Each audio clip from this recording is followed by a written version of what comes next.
Hello and welcome back to Ravenloft. Say hi, everybody. I heard that. Hi. Hello. I heard that.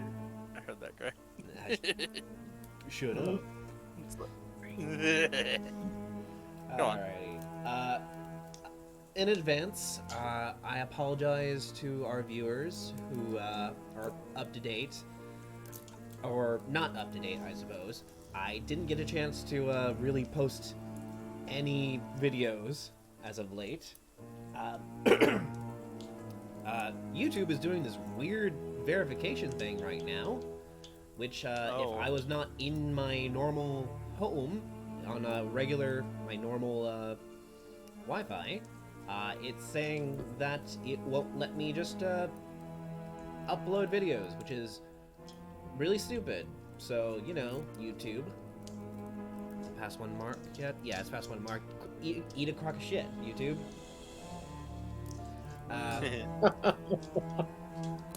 But yeah. Penis. Yeah. Well, we gotta save that for Loba, so. Yeah. Anywho, last session, our players. Oh, also, Vic isn't really feeling well today, so he is most likely going to be sitting this session out. Fair. Yeah. Anyway, last session, you guys had managed to check out the Wizard of the Wine vineyard, which just so happens to be in this area and not somewhere else. Totally. Totally. This is my Absolutely. Wizards of the Yeah. Wine. Wizards of the Wine is magically alcoholic. Yes. It's the soil over there is Magically delicious. magically delicious, and it's a little more fertile there for some reason. Who knows? Anyway, It's dead bodies. the owners were recently you learned that the owners of the winery were kind of booted from their house due to a bunch of disgruntled and kind of clinically insane druids who, for inexplicable reasons, decided that they were going to make their lives a little bit more difficult. Sorry. You're fine. Upon approaching the vineyard, you were promptly swarmed by 30 little blight twigs, which you very quickly dispatched because a lot of you all had AoEs. AoE. It took a little bit of grinding, but eventually you were able to find a way inside the vineyard, make your way upstairs, and proceed to clear out the druids. These particular druids, oddly enough, are adorned in this black and pink chitinous armor that they've just kind of adorned themselves with. One of which was wielding a certain type of flower sword, or more accurate, a blight sword that you were able to recognize as a blighted flower rapier. After an identify spell, you're able to realize that if you snap the thing, all every blight within 300 feet of here would effectively just die. So you guys were able to get that and avoid a fight with a bunch of other vine blights and other shite. That rhymes. Blind Yeah. Blight's another shite is the name of the episode. Anyway, after basically going back in and clearing out the rest of the druids, with the help of Dr. Pepper's quick thinking and his ability to make fast friends, you're able to learn a few things. Also some detect thoughts to go with it. That these particular druids are kind of hunting down some of the vineyards, one of the vineyard's old friends. Apparently, the elderly druid that gave them these magic rocks that keep their vineyards alive in the begin with, has been kind of fighting off these druids for a really long ass time. at least 50 years or so. Oof. But it's kind of come to a standstill.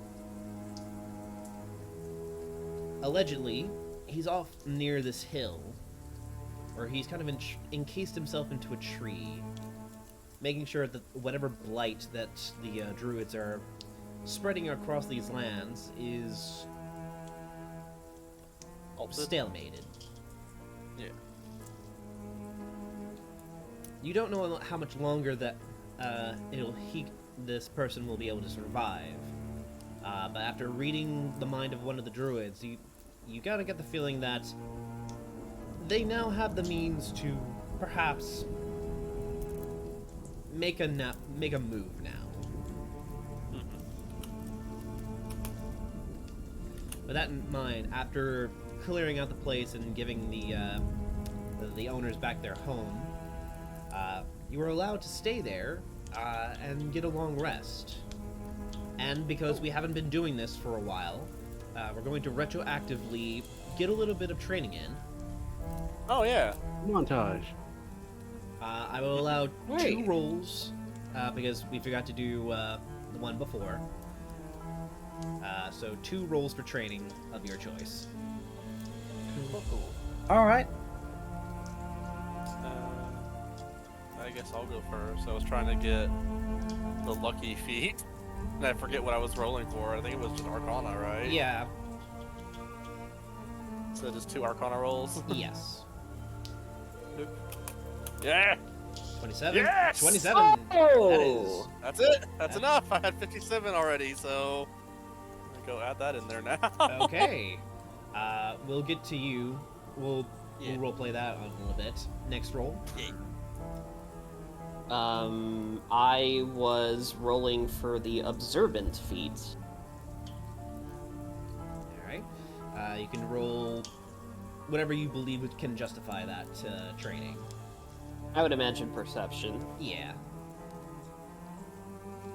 Right, the first one is a 19, and the second one is a 12. That makes 31 points. Alright. Where is it?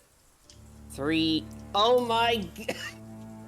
You're just short. I'm 3 short! Damn, that I'm is... at 97!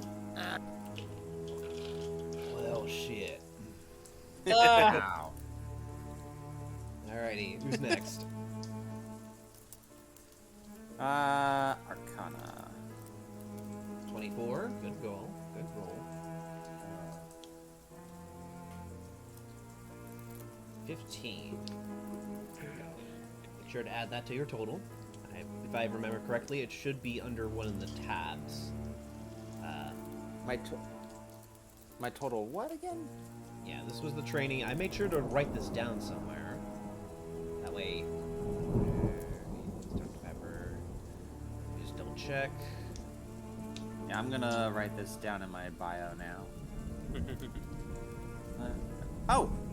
I have a 48 out of 100. In? I don't know, maybe that's this thing.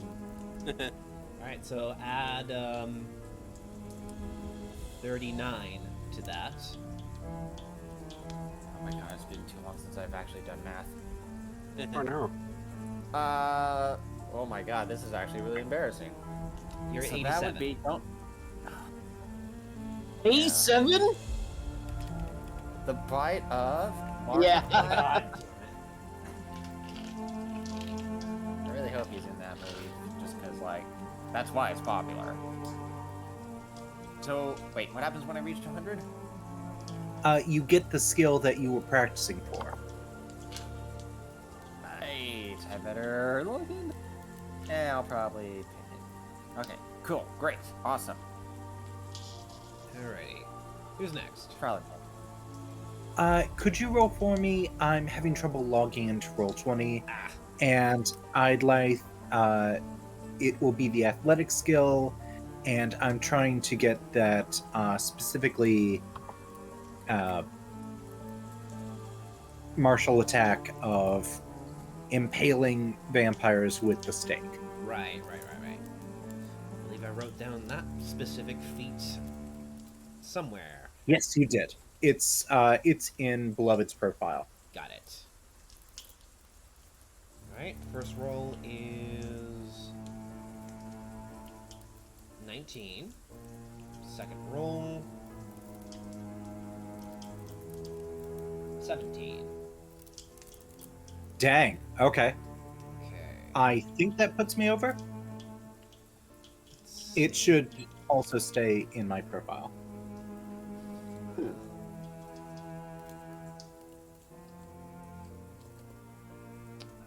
Vampire Hunter.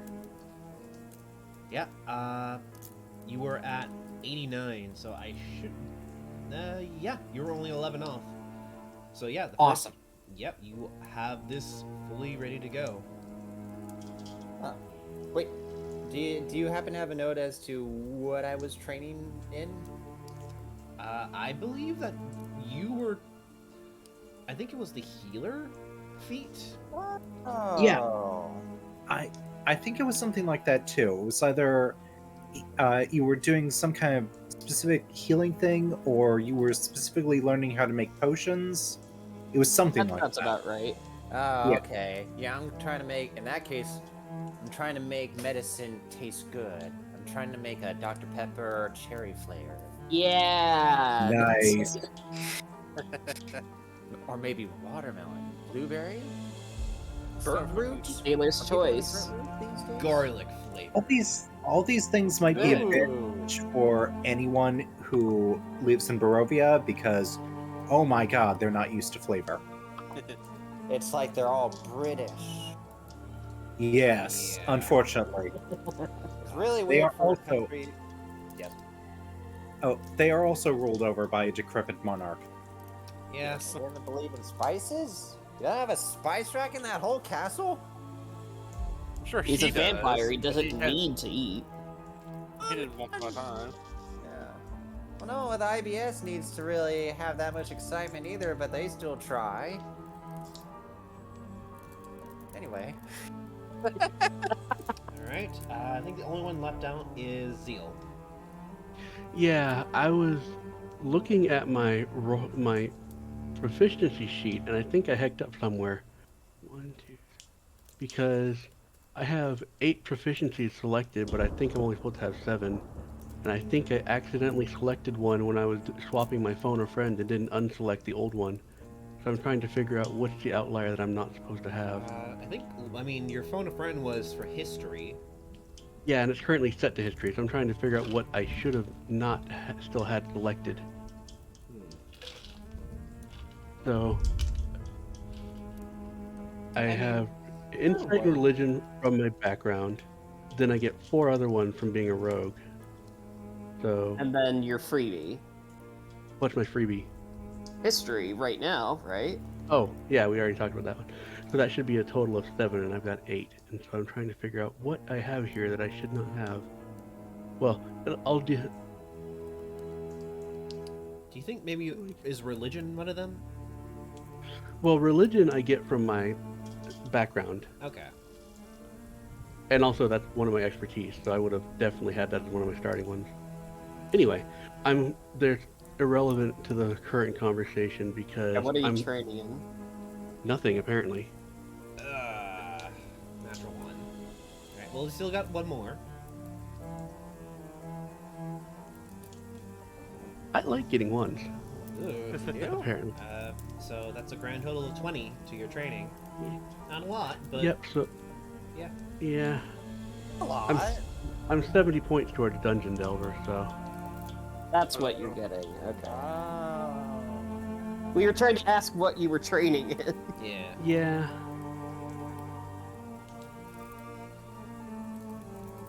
Alrighty. And I won't roll for Johnny. We'll just double it up whenever Vic joins us for a session. So. Oh. Why would it be triple? Because he hasn't done. Because he has to do 2 now, and then the third one once he gets back. Oh. Or maybe, well, it depends if we do a long rest again. But yeah. Yeah. Okay. Anyway. Yeah, so I got mine. So I can roll even more dice. Alrighty. That's That's apparently this build now is like, fuck you, you rolled this instead. This is an interesting carriage ride for people. Yeah. Yep. You guys are kind of chilling out at the Wizard of the Wine Vineyard. There's a lot of open space, you know, to work with, especially now since most of the would be like office space is kind of gotten shredded. So they're like, well, I guess this is now a spare bedroom now. The lot of you go about your night, resting, training, doing a little bit of research. Particularly you, Dr. Pepper, you're kind of fiddling around and doing a little bit of experiment, especially now that you basically have an entire brewery's worth of equipment to practice with. But you, Bernardus, Yes. how are you training? How are you training for this feat? Well, before we were doing it, like, he was just, like, doing coin tosses and trying to predict the outcome. 'Cause, you know, he's also still a divination wizard. So he's probably doing that, but, like, a lot of, like, things of chance. Like, you know, the coin flips, and also maybe, like, listening in on other people and, like, trying to predict what they're going to say next. Like, word for word and things like that. Your next words will be Exactly. Toyu! But you know, less JoJo-esque. Your next words will be, But, you know... Nani? Oh, But, you know, also just trying to, like, tap into, like, that extra connection he has with his best friend. You know, see if maybe that's part of it. Like, you know, maybe when he's, like, flipping the coins, like, he sees, you know, what side it landed on one side, but then, like, in his blind eye, he sees, like, a ghostly vision of another and is able to, like, determine so on and so forth. Alright. As you're... Meanwhile, Dr. Pepper's come. Oh, sorry. No, go ahead. I was gonna say, like, maybe Dr. Pepper spies you just flipping coins and things. It'd be a good test subject. Yeah. Well, hey there, friend. You mind if I test this one potion on you? What is it? Oh, this is how he gets lucky. No. No. Well, it's just an advanced experimental healing potion, but I'm trying to see whether it'll taste like plum juice or like pickled onions. Very well. Does I just take a little sample cup and shot it? A little sippy cup. No. Alright, Not give me a con save. Oh boy. Well, well, actually his concept's pretty good, but we'll see. Save. Yeah, 15. Alright, for a brief moment, you could swear that there's a hand that you could see with your blind eye. I think it's left, right? Yes, it's Yeah. always the left, I'm pretty sure. Well, you see a spectral ghost hand that only seen through that eye as it kind of feels it. You feel it pinch your nose, just a little bit, and it certainly is not a pleasant taste. But you don't spit it up. You feel perhaps the hand. There is a hand of fate that's kind of guiding you now. But yeah, it tastes a little bit like a little pickle-y. Needs work. Oh. Well, it's good that you're still alive and of the same skin color, though. Yes, quite. Thank you, Doctor. And I'm thank just you. imagining. I'm just imagining when that happens, you just hear like a ghostly spectral wail in your voice, Bernie, that goes, "Got your nose." And thank you, Bernie. I pat your shoulder, but also look at you side to side to make sure you may have sprouted a new eye somewhere. No. Okay, still just the one. Still Alright. just the one. So what were you gonna say before, Greg? Because I thought you had something else planned, but I guess this is how it worked now. It was going to be the same thing, except the hand would flip the coin to your prediction if you on the off chance that you are wrong. Gotcha. Ooh. So still kind of cool like that. But yeah, now all I need to get is silvery barbs on my next Yeah. level up. You don't have it yet? No, I took more divination spells to have free Ah, spells. fair. I mean, when you level up, you can get it. It's a level 1 spell. Yeah, so we'll get there eventually. Yeah. Eventually, Yeah, that's what he's doing. yeah. He's predicting. And Go yeah, on, sorry. eventually, I'm gonna roll. Oh. I'm sorry. I'm just gonna roll my portents for the next day already. go ahead. 4 and 18. Nice. Cool. It was good to have Alright, go on, sorry. split middle of the road splits like that. High and low. Well, yeah, high and low is good, but like, if it's like right in the middle, it's kind of like a coin toss in that way too. Like 10 to 13 stuff. Well, that's thematic. Yeah. How about that? Alright, cool. Next person, please. Sorry. Yeah. At that point, the morning arrives, or at least you think morning has arrived. It's kind of a hit or miss when it comes to Barovia, as you come to learn. But eventually you hear the caws of ravens, and the owners of the family kind of gathering around in the slightly broken kitchen as they kind of scrounge up what they can. One of the kids kind of complains, saying, "They broke my favorite bowl." Aw. Poor child. It's okay. I don't have mending or I the system, but Wait, maybe I have a good bowl. No, that's enough. Beloved just kind of looms over the child silently, and then extends a hand down and gives them 10 gold coins to go buy a new bowl. Shiny. ball. As you hold the gold coins, kind of like a kid that's been given a piece of candy that, you know, they hold it and they make sure that their mom and dad's not looking. Kind of smile up at you and kind of run off to maybe put this in a bit like a piggy bank or something. What would be the Barovian equivalent of a piggy bank? Would it be like a raven Bat bank? bank. A bat bank? No. Just a very chunk, just a total unit of a bat. Piggy bank. Adorable.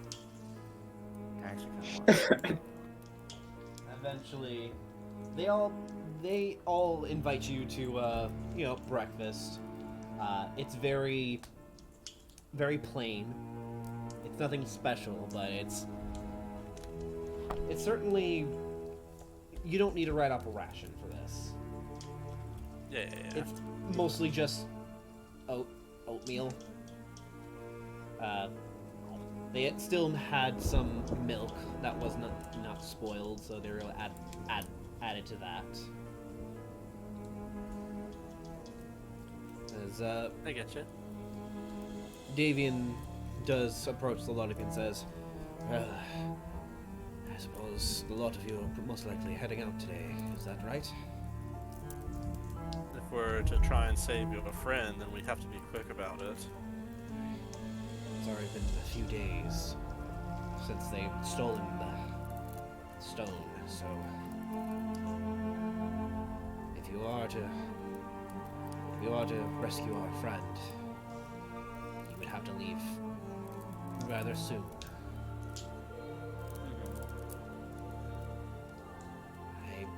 I wish I was of more service. I'm not used to not being informed. but I believe that this hill that I did a bit of research last night. I believe the hill that they may have been at, where this is all going to take down, is the hill name called. Let me just make sure I'm pronouncing this correctly.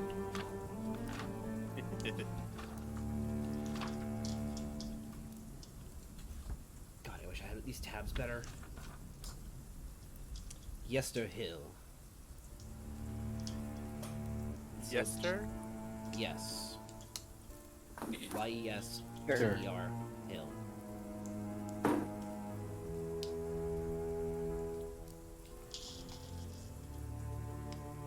Cool, cool. It's where we had originally had, well, attempted fending off these druids in the past, but they were too strong for us. It's also, if our friend is there, they're most likely inside that tree. It's on the top of the hill, in the very center. Buster C will speak up and say, When we raided this house, they had a font of power with them, which was the rapier. Do they have similar items such as that? Oh, no, well, potentially. Davian will, if you'll allow him, he'll grab the hilt of the flower rapier. Yeah, I'll produce it for him. I have it. This used to belong to our friend. It was his main weapon. He used it as a druidic focus as well. Sorry, let me turn the music down a little bit so it's not overwhelming. Yeah. Get you.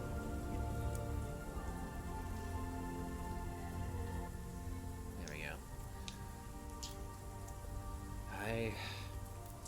Our friend had several magic items, and, well, I believe over the years of their constant fight, they may have lost a few of them in the process. It's possible that some of these druids have collected them. He looks towards the, the chitinous armor that you guys basically had taken off of them, or just left.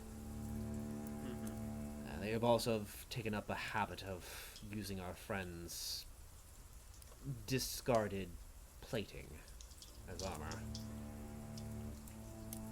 So, is he a bug, or...? I believe what they were once called is a tricrene? We have never seen anything like him in Barovia. So, certainly one of a kind.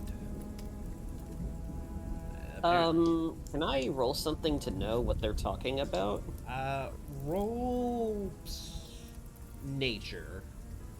Alright, I'm good at this. Not really. 11.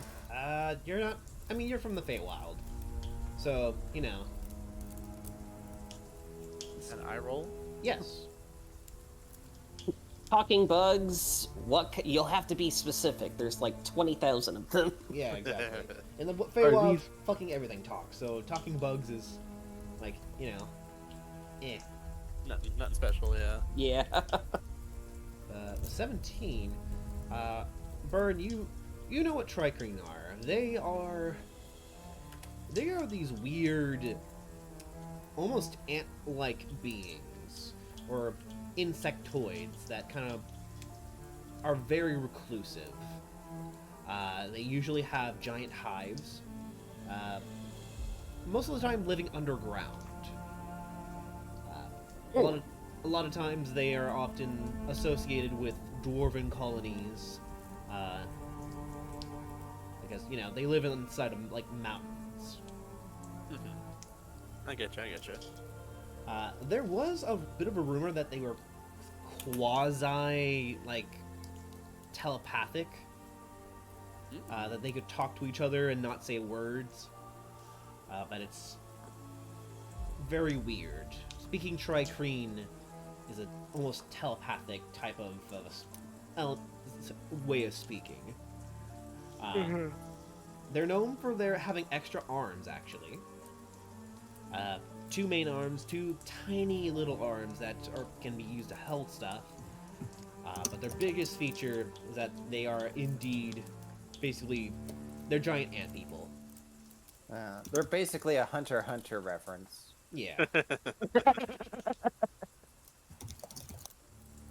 Also, just like thinking about that with Pierre's backstory, I'm just like imagining some like dwarf miners stumbling upon like a French Rococo manor in like the depths of the mountain. They just fucking they crash into the fucking like dining parlor. Good heavens! Good heavens, Grandmama! There's a bearded, nearly hairless Ruffian! ruffian inside of our dining, one of our dining rooms. Which one, darling? The one with the rugs. Which rugs? Just grab the broom and shoo it out. Is it the one with? Anyways, my, yeah, Is it cool. the one with my good, my big Treventus? That's Treventus. The one made of the young owlbear skins. I was gonna say. Oh, God, young one. I was gonna say good China, but there's no China in Lobos. Yeah, you keep trying to think of like, where are the fancy places in the fantasy world? Anyway, Exactly. so yeah, giant bugs. No one really knows if they're like really natural, but they are their own society, and they're very reclusive. So it's understandable why they're rare. Yeah, I imagine he's quite a sight in this kind of area. Right? Well, very much so, but not enough people are willing to get caught up in strange sights. So no one really bothered him. Fair enough. When there are werewolves, vampires, and other monstrosities running around, you tend to mind your own business. Makes sense. I mean, with that said, I'm surprised you didn't mistake him as one of those monsters. Well, he's been a family friend for quite a while. So basically, friends. he's. So basically, it's a wooded bug hobo that just sort of tramps about like a vagabond, and you just let him in your home. Well, he was very regal. He once told us that he was indeed a noble of some regard. And the company that he came to Barovia with, they were very, very helpful. But I digress. If you're going to be heading out that way, you want to take to the road and head west. You'll come across the Ravens River Crossroad, and eventually you'll make your way to Slanek. Fucking this pass. I will type it in, so I'll let you guys pronounce it however you see fit. Slavic Road? Yes. Svalich? Slonic. Oh, Slon. Fucking. Is it Svalich or no? That's Svalich. Well, let's see the This- spelling. Valak. This is no. Oh. Okay. Slenka Pass. Solenka. Solenka. Selenka, yeah. Spasiba.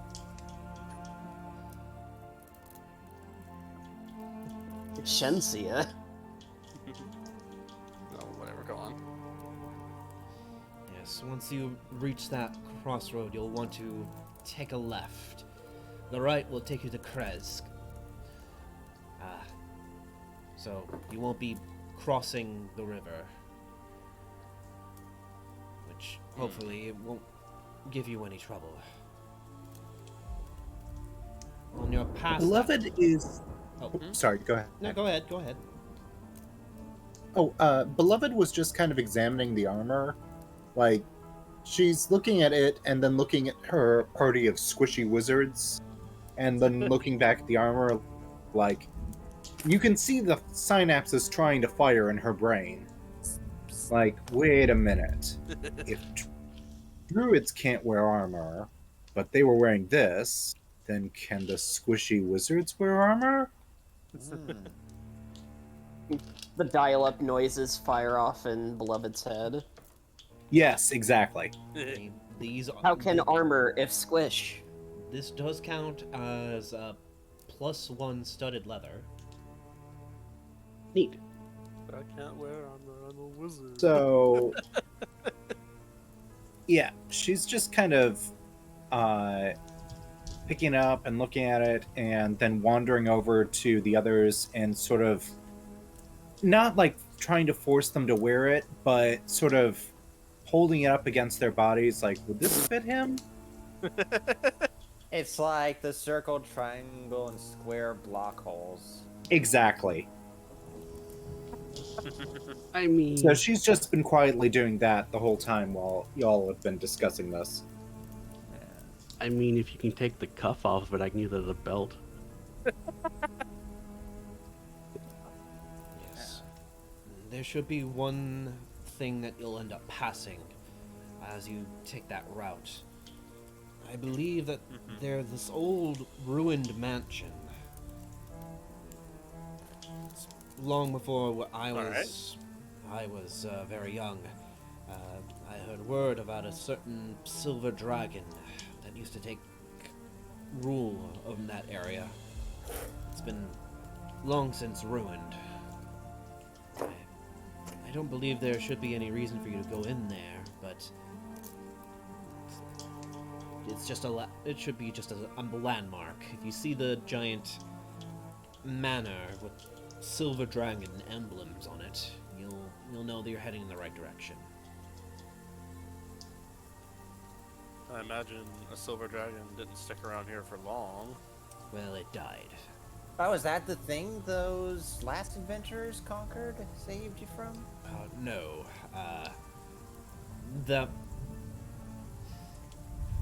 To be totally honest, we still have no idea what the hell happened. A group of adventurers showed up. One was a very powerful wizard, and he decided to get into a fight with the lord of the land. And our friend was. You mean this vampire lord? Yes. Ah. Also, there was a swarm of monsters that just kind of poured out from somewhere up north. Very, very strange. I think that was the first time Barovia has seen daylight, no less, in a very, very long time. That being said, it's irrelevant now. Is there anything else that I could provide for you and your companions before you journey outward?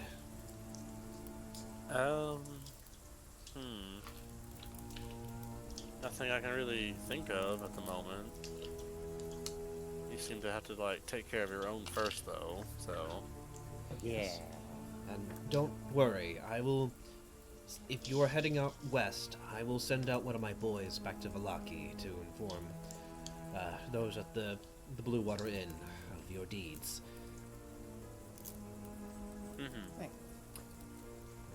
You know what? Speaking of those in need of some help, here's an assortment of sort of tested products for you. Hands him some bottles of pepper. All right. As Beloved is measuring everybody for the armor, does she measure Mustard Seed at all at one point? Yeah. Ooh. What does it look like? It could fit you. Maybe tighten up some straps because you're kind of lithe. But it is adjustable. How pink is it? It's black with pink being the highlight. Oh, Surprise. damn, that looks awesome. I'll say as Beloved is like just sort of like holding it near him, you can see Mustard Seed is like very fixated on the pink.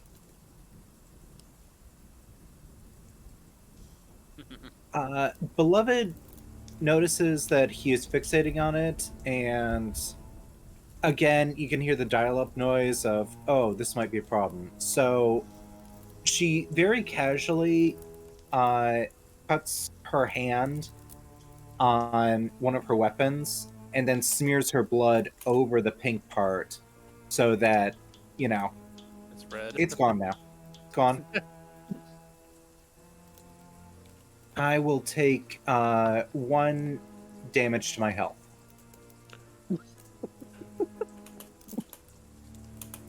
What? Well, Right? the pink is now covered in red. So You know that meme of like the one puppet that is like looking towards the camera and then to the side? Yes.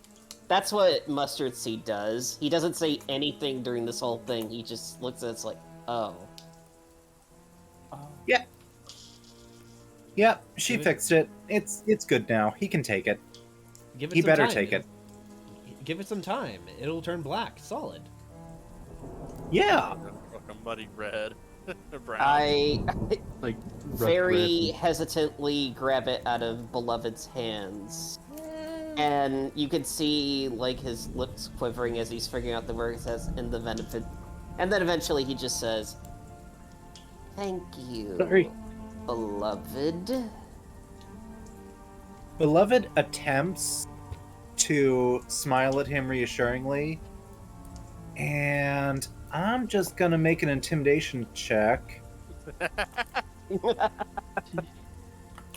What do I roll to save from this? Just a Wisdom. wisdom save? Yeah.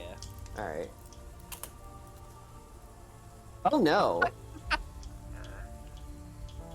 Yeah, Beloved's pretty terrifying.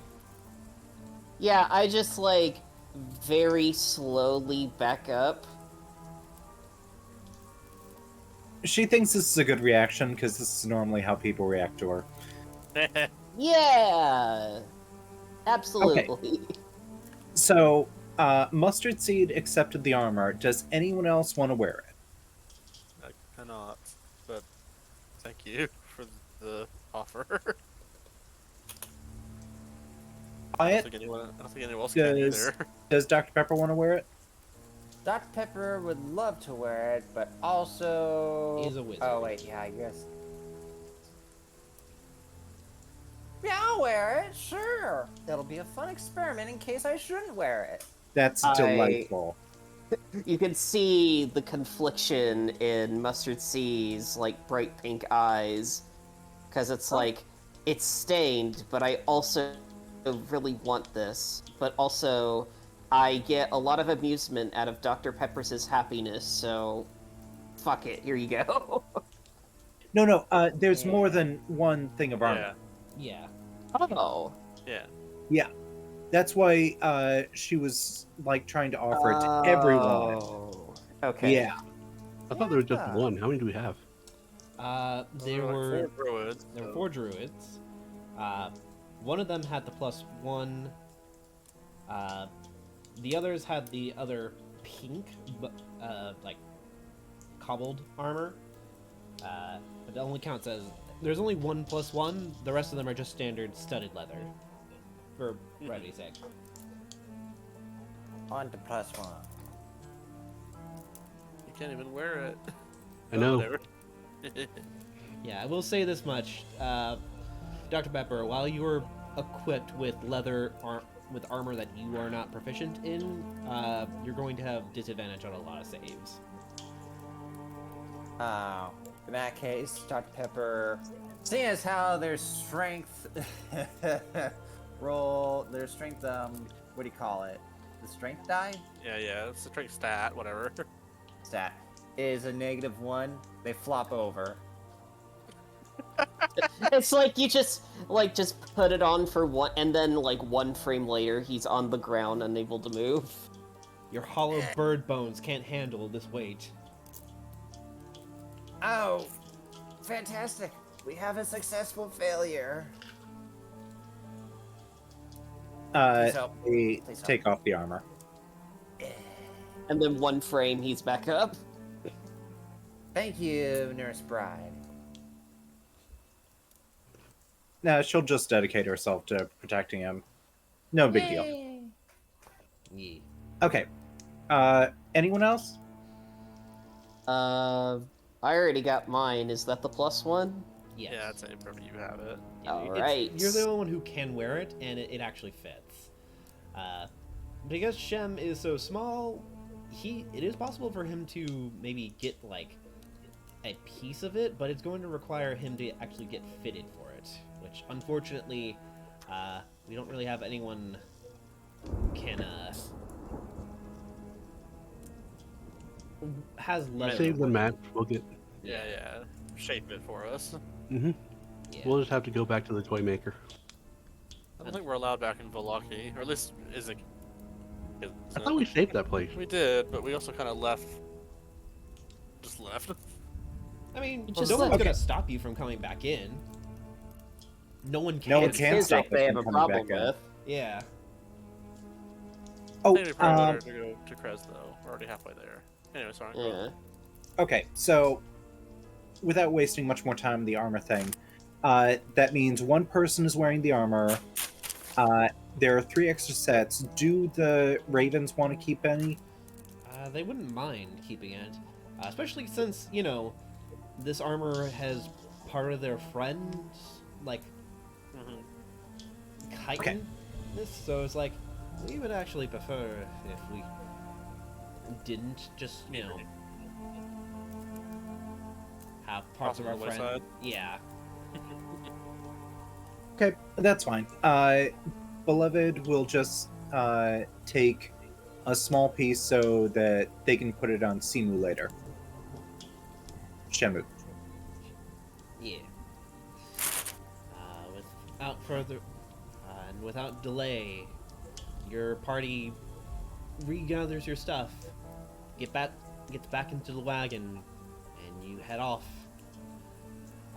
With Mustard Seed's ability to double your movement speed in his favorite terrain, we're only as fast as our wagon. I'll ask this: do you guys want to go at a steady pace, or would you like to go at a stealthy pace? I'd say steady pace for now. Maybe. If we go at a stealthy pace while in my favorite terrain, we can travel at a normal pace. That's true. How stealthy can seems you be in fine. a wagon? We're traveling briskly. If anything, we'd be more suspicious if we traveled slowly. Yeah. You guys... I mean, it's a little cramped. You do have a sizable party. We did it yesterday. Yeah. But you were able to... Did we all take a shot? Sorry. I mean, yeah. I mean, you guys... It is also raining, so... Did we all remember to take a shower at that farmhouse, or are we all cramped together and it's not smelling great? I'm sure they had baths after we helped them clear out the place. Okay, good. Then I took a bubble bath. A little bird bath. Yeah, for some reason you see Mustard Seed go into the shower with the studded leather on. Well, Is he clean We're off? not It's gonna bright judge. pink again? Is it bright pink again? Is it? I mean, do you clean the armor? Well, I definitely tried to, yeah. I mean, yeah. I mean, it's just blood. And the chitinous part is, I mean, it's chitinous. It's not like you can really dye it. You have to paint it if you want to remove the pink. But yeah, you now have the black and pink highlight armor, studded leather. I come out of the shower. For some reason, again, I'm still in the armor, and then whenever I get to my own room, I basically take it off, try to hang it somewhere, like, try to somehow hang it outside the window so it sort of dries. Yeah. And I sort of just give a sigh of relief. It's like, okay, it's safe. Oh. He'll never say it out loud, but he likes this aesthetic. Well, and it matches with his eyes. Mm-hmm. Black pink. But now we're in the, jump forward. We're in the carriage. It's like, hey, it looks good. Why? What are you tearing? Oh, sorry, that's paper. Okay. Sorry, I'll mute myself. When you do that, at least, please. I'm cleaning out all my notebooks and notes in general. Gotcha. Right, yeah. Alrighty. Right. So, moving stealthily at a normal pace. Can we get Johnny to cast Pass Without a Trace? Alright. I mean, if That's probably what he would do. does Johnny? Hmm? Wait, I don't think it's Johnny. I thought who he knows. did. I think it's Mustard Oh. Seed who's got the pathway Yeah. trace. oh, sorry. I was mistaken. Either way, I will go ahead and cast that. Alright. Hooray! If we settled on Johnny knowing pass out that trace, I would have been like, I'll play the role of Victor real quick if you want. No. It's fine. Alright, cool. So, real stealth for everyone? Yes. All right. 29. 29. 32. Well, 32, but yeah. Yeah, for him, yeah. And that wasn't even a very high roll. I just have a stupid high stealth modifier. Yeah. Yeah, both of us do. I need Beloved and Doctor. Well, he can't get a roll point, that's right. Oh, Right. I will roll for Beloved. And, All right, 28. Oh, 28. got it. 26. And now, I guess the NPCs? Unless you want to like just go with these, because this is pretty damn good. Beloved just carries all the NPCs. Big arm. Yeah, you're on a wagon and you're all keeping relatively quiet. But with the help of Mustard Seed's magic, it's strange. You all start to notice that the mist, while it isn't as thick, whenever Mustard Seed casts a spell, it's as if the mist itself is kind of circling around the wagon, as it kind of mutes the sound of the wheels and the clopping of hooves. It's like for a brief moment, you just simply are not in the eye of Barovia anymore. You are simply a part of the mist as you travel. Not enough to where it'll obscure you guys, obscure your vision, but enough to where you feel like maybe you're not being watched as often. Burn just thinks like, but it's even hard for his lordship to even notice us right now. Yeah, because some of you guys have got a fucking 30 with Trace. So the lowest would be 56. Still pretty good. Alright. as you're traveling, you know that Irina seems to. She seems relaxed. Hmm. She. You notice that she doesn't have that tenseness in her shoulders at the moment. As you guys travel further and further west, further away from the village of Barovia and Castle Ravenloft. She seems more and more at peace. How is Isaac looking? Is he more at peace? He's... You can, every once in a while, he gets that 1,000-yard stare. Like, those times where you think of something real cringe you did, like, years ago, and it's just echoing across time. Only for him, it was a few days ago. Yeah, well, it's still reverberating every once in a while for him, but he's getting better. He's still kind of hovering near Irina, but at this point he's like, okay, like, we're just traveling. I don't need to fucking, like, give her a Christian side hug every minute. Wow. I will say, while we're traveling, I would like to. Oh, actually, know how far away is this point that we're going to? It's more than a mile, right? It's definitely more than a mile. Okay, cool. Then I can't use clairvoyance yet, but I might keep that in the back pocket to like scout out before we just run in there. Mm-hmm. Because I am somewhat familiar with the location now. All right. Seen it in his memories and such. Come on. Alright. After about an hour's worth of travel, you actually make it to that crossroad. But you find something strange as you're making your way that way. As you are getting to the first intersection that Davian was telling you about, off to your right and to the north, you notice something. What's that? Everyone give me a perception check.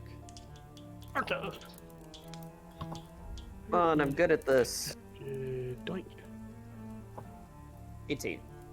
Oh, I have one eye. I rolled very high and I don't have a perception bonus. Just the immediate. Oh, I only have one eye. So that's why his perception's so low. Yeah, you're facing the wrong way, so it's on, like, your On eye the wrong- patch. I'm on the wrong side. No, you're started on the wrong side. Yeah. Same Oh with... my I god. think Yeah, you're on Doc- the right side. Dr. Pepper, you're wearing goggles and a plague mask, so it's hard to see in general. And you're also looking in the direction of Burn. But Shem, Mustard Seed, and Beloved, you all notice something strange. Uh-oh. The trees that are normally here in Barovia have this withered look to it, almost a blighted sickness. The further you've traveled to this intersection, you're noticing that the forest, it starts to look more healthy. Whereas in Valaki, it was in a constant autumn. Here, it's looking perhaps maybe even spring. You notice that the trees are filled with leaves. The brush is thick and healthy. There's no thorns or, like, massive, like, underbrush that's just tangled and mashed together. It looks clean. And Can I get a... Shem, since you rolled the highest, you will be able to see this. Okie doke. You see pink in the distance. Okay. Up I was this just dirt, about yes, up the dirt road, you see these tiny little pink petals kind of scattered across. Huh.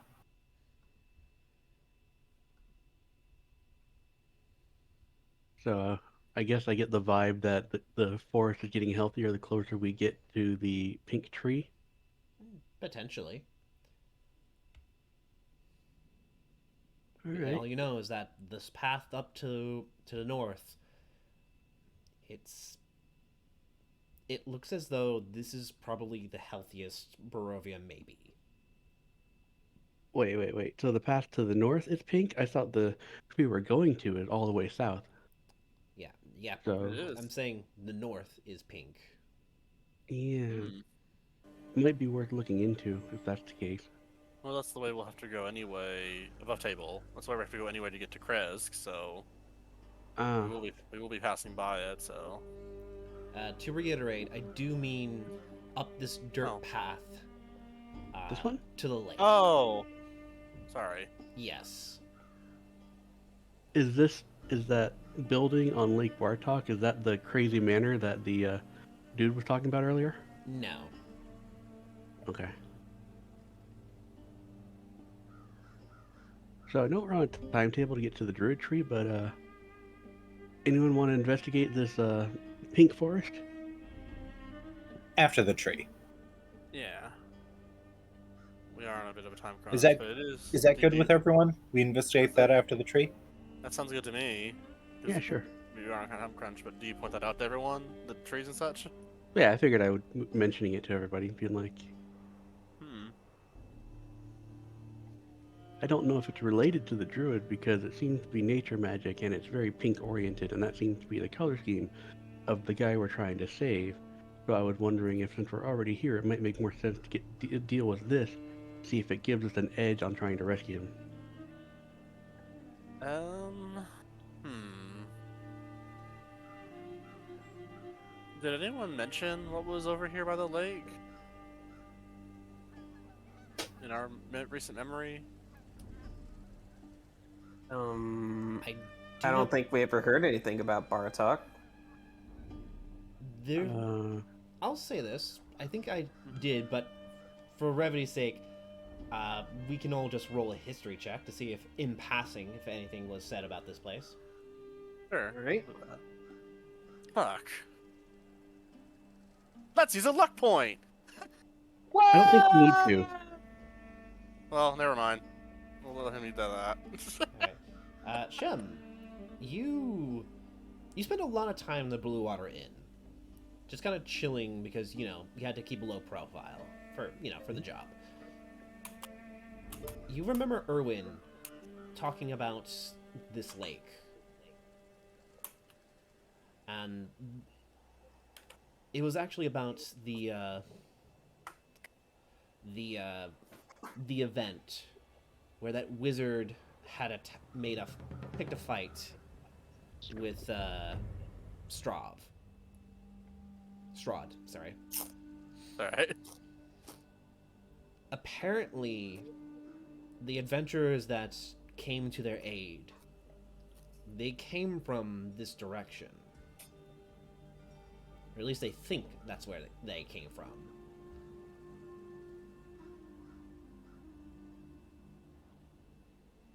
They never specified where exactly where they came from. But it was either this northern edge that leads to Kretz would have been really the only place they could have come through if they came by through the roads. So it sounds like there may be information about the previous team that stood up to Strahd somewhere in this area.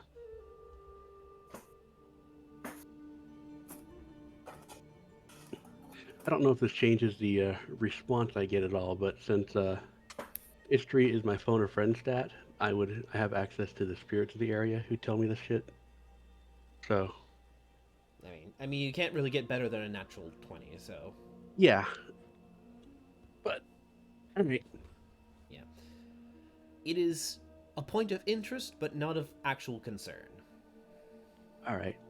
So if it's Well, not directly related to the druid we're trying to save, I say we save the druid and investigate this later, because if it related to people who had fought Strahd and didn't completely get their ass beat, they kind of got their ass beat, but it sounded like they put up a fight. It may be worth looking into later. I agree. But we have someone to save first, and if he's Yeah. part of that original party, if we can get to him, maybe he can shed more insight on it. Yep. My first thought was since this was marked with pink, it may be tied to him, and so if it I would agree, save but him, but yeah, it doesn't sound so like it's directly related to the immediate task, so we can deal with it later. exactly. Alrighty, you guys choose to go forward. Let me just mark that down. No, we missed content. No, Oh no, we're now the locked out of gamer the in next. me is crying. I know. We're getting locked out of a new character. We can't get the true ending now. We have to reset. God, I hate that. Games like that. I accidentally killed the dog in Baldur's Gate. What? No! I'm What? sorry. For real? He like shout about like, "Hey, dude, your owner's dead." No, he's not. "Hey, owner, are you alive?" And then he's like, "Back off!" And then he attacked me, and I was like, "Oh shit! I guess I have to Oh. kill him." Oh no. I'm I sorry, didn't Red. know. Wyatt, you have to make a new character and just start over now. This is unforgivable. It's been so long though. He's rotted. He's a dog. He doesn't know better. I don't know nothing now. So there you have it, people. Whatever character Wyatt is playing, they're dog haters. Ah, Oh shit. no. No. Anyways, what Anyway, were we doing? eventually you hear the sound of running water as a river and bridge can be seen in place. You are at the Raven River crossroads. Mhm. Do you head take a left or a right? I said left, We're gonna- right? Yeah, we don't have a reason to go to Kresk yet. 'cause- Yeah, unless Yeah. this one will be like, fuck this guy and just go. Yeah. Alright. Yeah, I'm interested to see how someone stays classy while also living in the woods. Shrug. You continue traveling onward. With your stealth. Yeah. You're noticing more and more of the environment seems to be a lot more in turmoil in this area. Oh. It's like mixing water and oil. Or every once in a while, you'll see a tree that's as healthy as it can be, and right next to it is this shriveled up, like, dark black wood and thorns covering it. And you can just see, like, literal patterns of nature reflecting it as you travel. That's distressing. You're getting into areas where a lot more pine in this area too.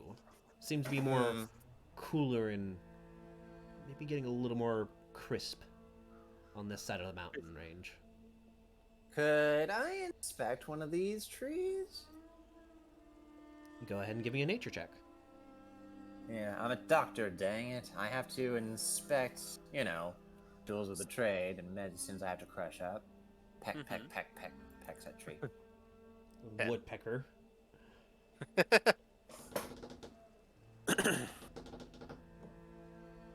You That's put wood. like a blade at the end of your mask and be like, I got this. I think Oh. that Beloved is going to assist him by trying to take the tree's pulse. All right. Pulse. You check for a pulse.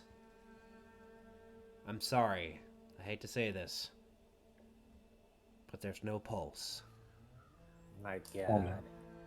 Oh no. This tree is dead. Oh no. Nurse, record the time of death. Well, good news. At least it's still a tree. So at This is least true. we. Yeah. This So is true.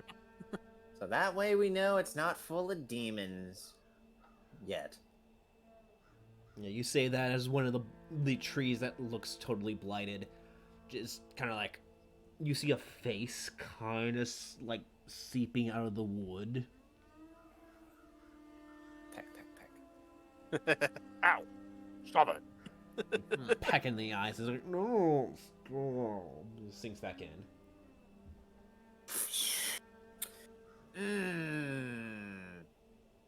Is that actually something I can play with, or should I get back on the main road? I mean, you can do whatever you want, Dr. Pepper. Oh, well, in that case. No, wait a minute! You there, good sir, my sir. Don't go to sleep yet. I need to ask you a query. Roll persuasion with disadvantage? Yeah, that seems right. Persuasion. Say persuasion. 17 both ways. All right. What does he keep doing, this man?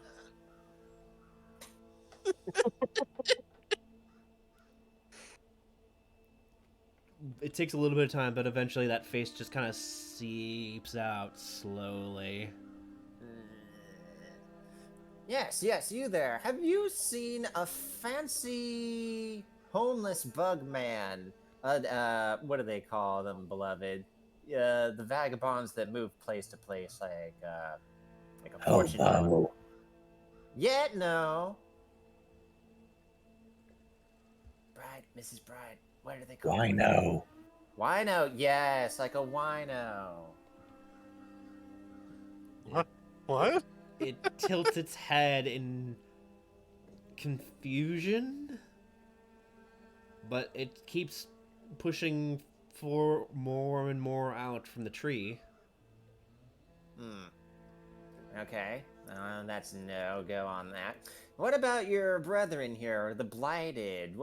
How's that going? What's happening there? Is that serious? Should we be concerned? I mean, it's not saying anything, but more and more is kind of seeping out. He's got like his upper torso out of the tree. All right. How to put this? Yeah. How about the manor? Is it currently in disrepair, abandoned? Have you seen anyone besides us coming and going lately?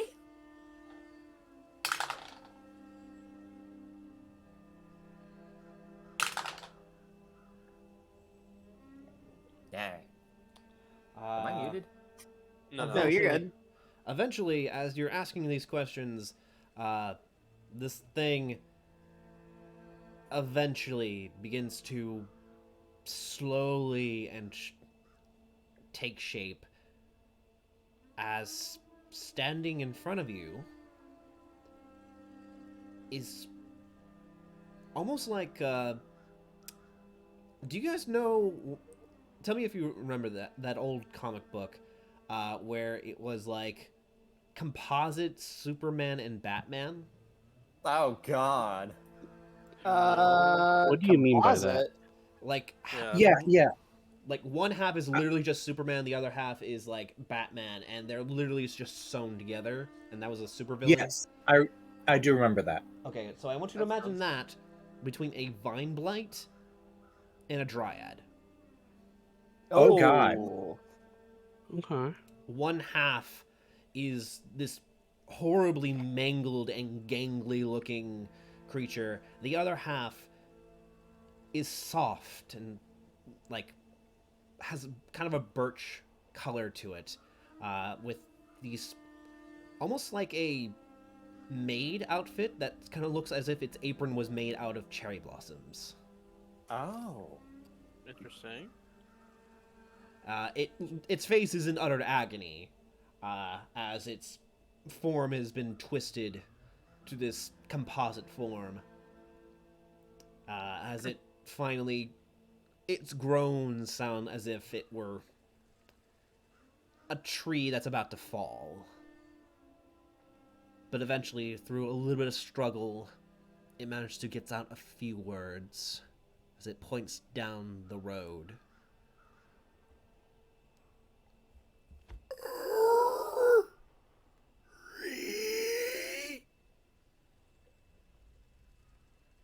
Yes. Mm-hmm. And those few words are. Hurry. Oh, Oh, hurry. Okay. Do you need help, man? Once again, it shrieks out, hurry! Ah, oh okay. dang. I jump into Mrs. the Bride's arms. Zoinks! The bride Scooby Doo carries him quickly into the cart, and they continue down the road. Yeah. Scooby-Doo style and not bridal style. Scooby-Doo bridal style. Well, she does the pinwheel motion with her legs.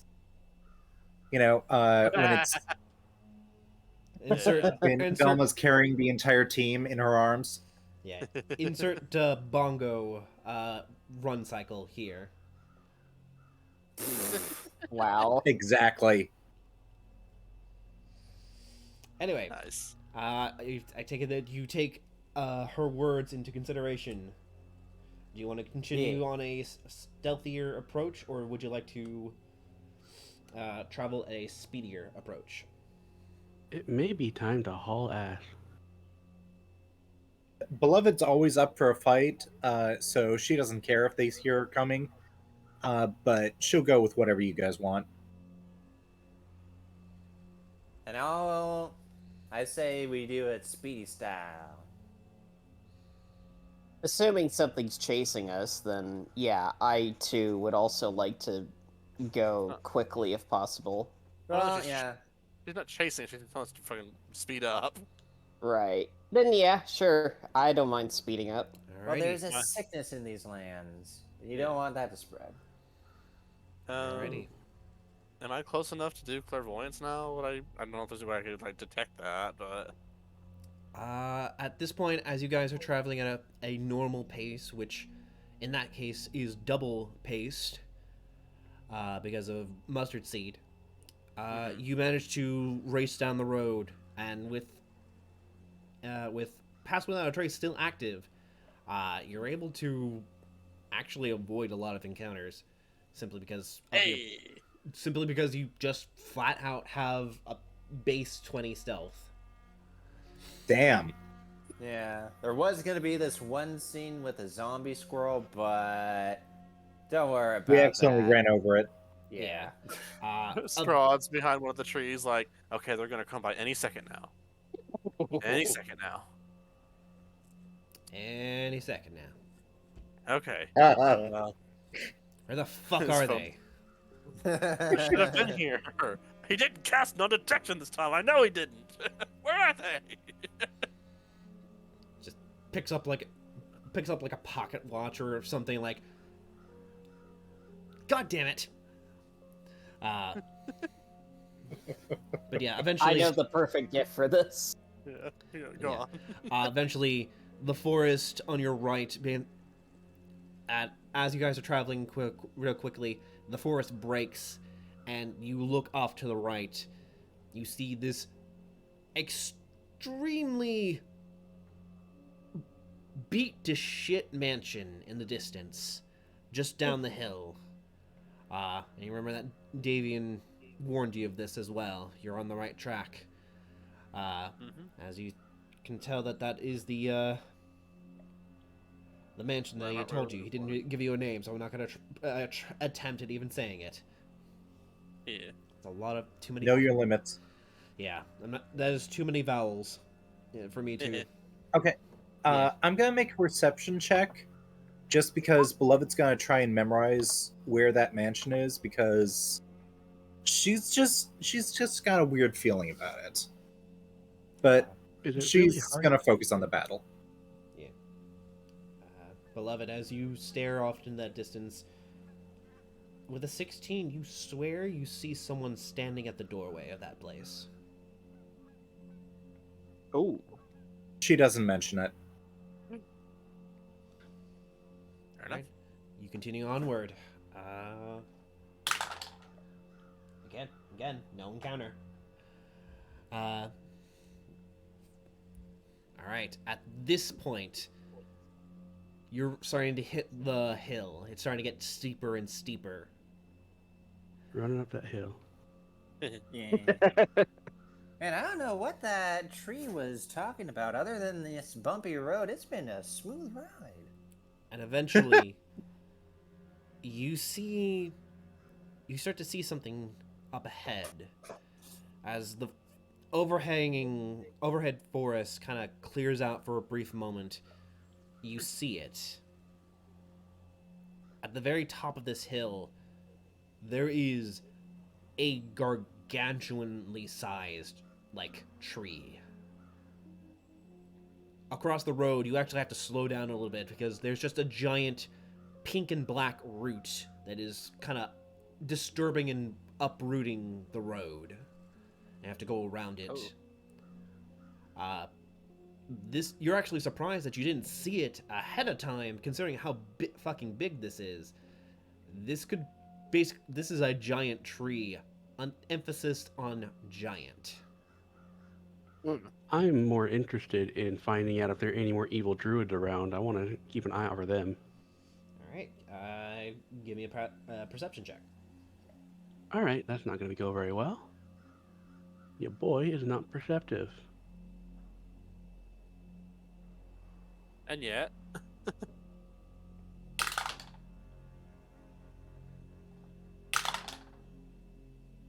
And yet, Oh, I got an 18. We'll see what that does. I'm rolling.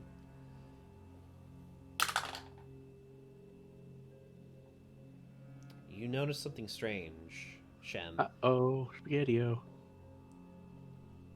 You notice for the first time there are wolves in this area. Yet it is eerily... Wolves? There are wolves in this area. They were just simply sitting on the road. And as you are racing past the road, eventually you hear a resounding echoing.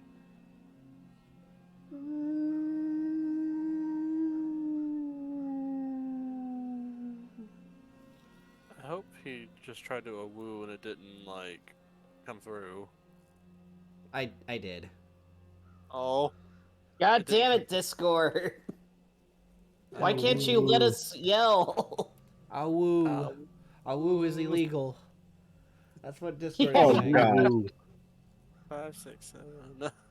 So I'm 98% sure that those wolves were druids in wolf shape, and they just let the others know we're on to them. Well, shit. Alrighty. Well, good. They'll come to us rather than us going to them. Which means we have to keep on the lookout for an ambush, because they're definitely going to jump our ass. That was actually what Beloved's perception was for. She wasn't trying to keep a lookout, she's trying to see the first person she can maim. Alrighty. Yeah, last year she just got done, skinning a bunch of these wolves. I know. He's a pro at it now. She carries a morning star, right? Yes. Okay, well, we're fine then. Alrighty. I wish I For had more... Beloved, every... I wish I had better music for what's about to happen. Uh-oh. What kind of music do you need? But yeah, for Beloved, every game is the first person, because for the first person, it's on site. Yep. Yeah. Anyway, as you guys are racing forward, what is your passive perception checks? Mine is only a 12, because your boy's not perceptive. Yeah, Mine's a 12. 15. If I had 3 more points to get observant, it would have been a 20. Well, maybe next time. Yeah. Next time, Where's get- the passive perception? Should be at the bottom of your skills. It is 10 plus your Yeah, perception modifier. Oh, unless you have passive a- wisdom perception is 11, but she does have danger sense. That's Okay. true. That could help. Good idea. Okay. Okay. Let's check that one out. She pulls out her Walkman and Danger Zone, starts playing on her headphones. I mean, we are on the highway As The to the hell? danger zone. yes, as Bildrith is currently driving the cart, he is kind of mumbling to himself like, "God damn it, this shit I'm walking into. This is some deep shit." A lot of your NPCs, uh, they're they would they like the idea that they're going to help, but in reality, they know full well that like they're kind of getting into shit. As both Freck and Myrtle kind of huddle in the back. I mean, we could have left them at the house if we wanted to. Yeah. Yeah, we should probably just leave them at. Yeah, the non-combatants should probably stay behind. Yeah, All right. All right. if that's okay with you, Gray. I'll retroactively allow that because I'll admit, it would not be a good idea to bring them into this upcoming event. Yeah, so the kids, the carpenter who could probably help repair the winery, the uncle guy could stay because he has to drive. He won't let us drive it. Yeah, Bildrith, he's like, "This is my fucking wagon. You ain't taking it." All right, you're free to come with us into dangerous territory. It's like, Boy, would I regret fucking everything. But luckily, Periwimple's there to protect him. So, yeah. Beloved, before Bildrith can utter another mumble or anything, immediately your danger sense is starting to tingle. What do you do? Beloved will immediately run forward. Just jump off the wagon. Yeah. Sort of, So, she just brushes past Bildred and charges straight forward, and she actually runs across the horses' backs and then just keeps running. Okay, give me an athletic check. Okay. Well, he rolls that. I'm Yeah. just gonna say that, knowing that the druids were onto us, Shem would have found a place in the cart to hide, like just under a seat or something, so that he's not visible, and hopefully so they don't know he's there. as Beloved is potentially going to get run over by a cart and horses, I just want you to know that this would look really cool if she succeeded. Yeah. 18. 18. Remember, As you run forward, you jump on the back of the horses, which causes them to immediately hit the brakes. As Bildred goes, "What the fuck?" as he pulls back on the reins. You thankfully don't impale one of the horses with your heels as you jump forward and begin to race forward. But as you do, immediately, vines and grass begin to just erupt forward as a spell has been casted from stealth. okay. Got it. And I will bring us over towards the new map. What would she roll to deal with the entanglement spell? It's not entanglement, it's plant growth. Oh. Okay. So this radius is now just filled with difficult terrain. Okay, cool. That is great. That is awesome. Alright. I'm going to Yeah. put down a square. That's where the wagon is. Beloved, you will be to the left of it. Okay. Dr. Pepper's just like, "You go, girl." That's something people say, right? Yeah, a little Yes. I know how to be hip. bit. I'm hip with the youngins. Did he put down the square? Oh, There I it see is. it. Okay. Yeah. All right. So she'll be just ahead, and she's the one who set off the trap. So it prevented the rest of them from Running her over. falling into it, Yeah, that too. which was And actually her healing plan. it too. All right. Right. And circle. I need to zoom out. Okay.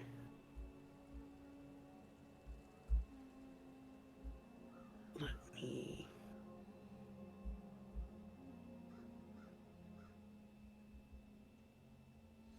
Let's see.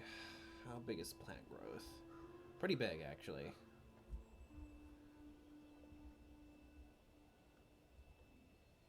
Yeah, they planted to activate as soon as someone jumped into it, to the radius, which they would have stopped about here. Luckily, the horses are in it, but the wagon is not. Alright. In it to win it. Aw, yeah, girl. And with that in mind, everyone, please roll initiative. Okay. Did me hiding in the cart do anything? I'll say that you start in stealth, so you don't need to like hide or anything. Okay. I should highlight my guy before I forget. Oop. I'm low. Eh, But we'll see.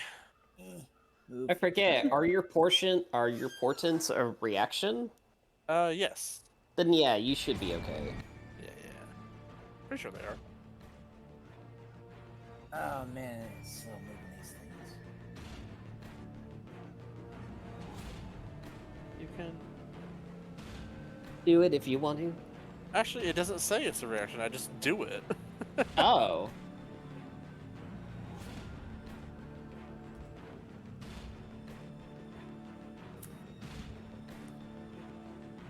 I think it's just it's like a class ability. It's not really like a spell or anything. So Maybe. I mean, portents can't be like counterspelled or anything, so. yeah, it's just a class ability. So yeah, Yeah. I like it. So, can we see out through all corners of this wagon? Yes. Gotcha. So it's not like a carriage. It's actually a wagon. Alrighty. Alright, NPCs go last, as usual.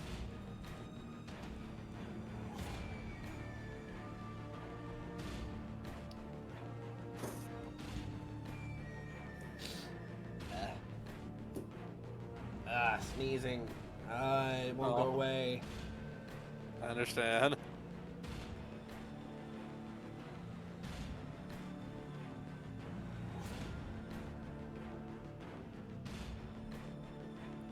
Alright, immediately as the spell goes off, you are aware of only one of the druids as they cast their spell, and they cannot go back into stealth. But top of the order list, Mustard Seed with a 28 in initiative.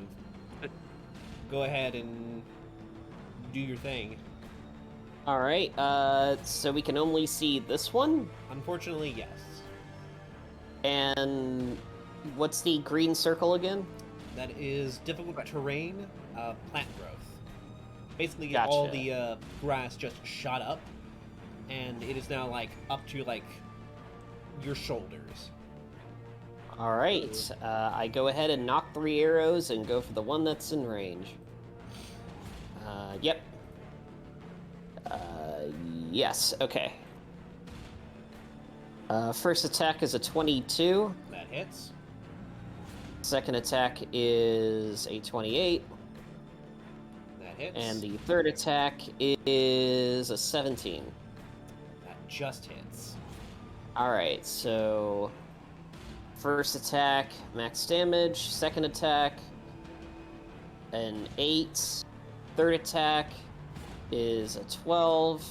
And then I believe I add just a flat d8 extra because this is the first turn. 1d8. Alright, so let's see. 21, 33, 41 points of damage. Well done, well done. First thing you realize, this one is a lot more Beefier. beefier than the ones that were fucking up the vineyard. You let loose this barrage of arrows, and you hear a thunk, thunk, thunk, thunk. And, this thing stumbled backwards. Then it turns to face you.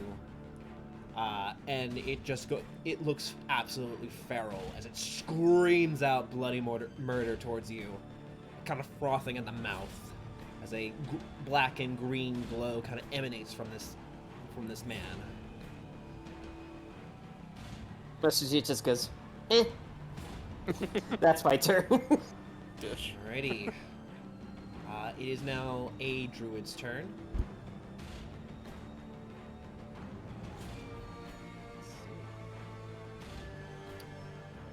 Here.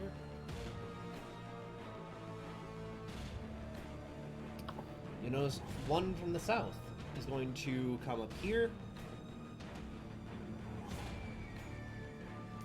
I can just Oh move. no! Ooh. They are going to cast Erupting Earth. Counterspell. Okay. They did it at base level, so yeah. You burn. A flash kind of goes off in your eye as you turn around just before this guy gets in range to basically destroy the wagon and deal hefty damage to everyone inside, and potentially killing one of your NPCs.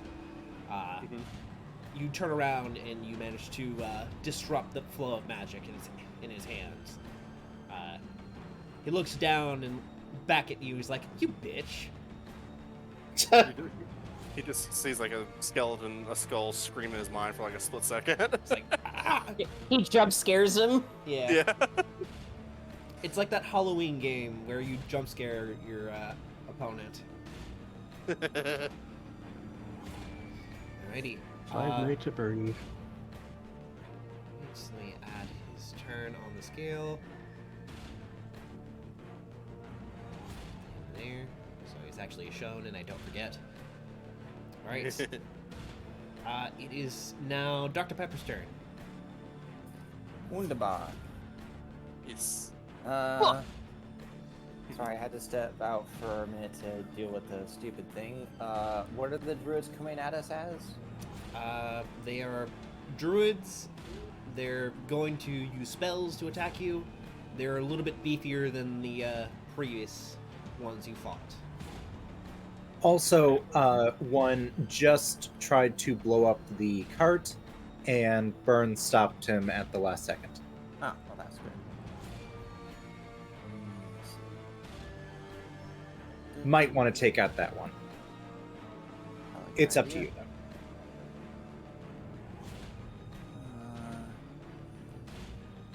There we go. Alright. I think I'll... Man, it's like, I have to ask, is Roll20, like, really slow to react for everyone else? It is Yes. chugging a little bit today. A little bit. There. Well, alright, I'm over here. I'm gonna try Hypnotic Pattern. Okay. Where are you centering the spell? Because it's an AoE. Alright, I look to my left, how many are coming? You don't know. Most of them are in hiding. Yeah. Hmm. Can I use They're naked and covered in dirt. Oh. Can I... You know what? Oh, this guy's the one coming at us, right? The Yes. one that tried to blow us up? I'll put it over there. Alrighty. They're just angry, rabid nudists. Yep. It's a 30-foot radius. So...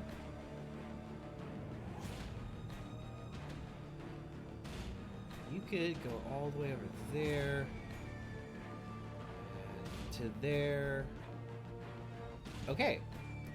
This Yeah. is Wisdom saving throw. Alright, they are druids, so they are decent at that.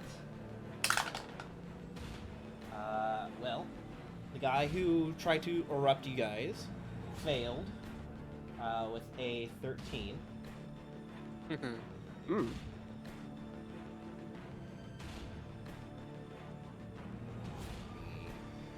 So he is hypnotized and he's basically out of this fight.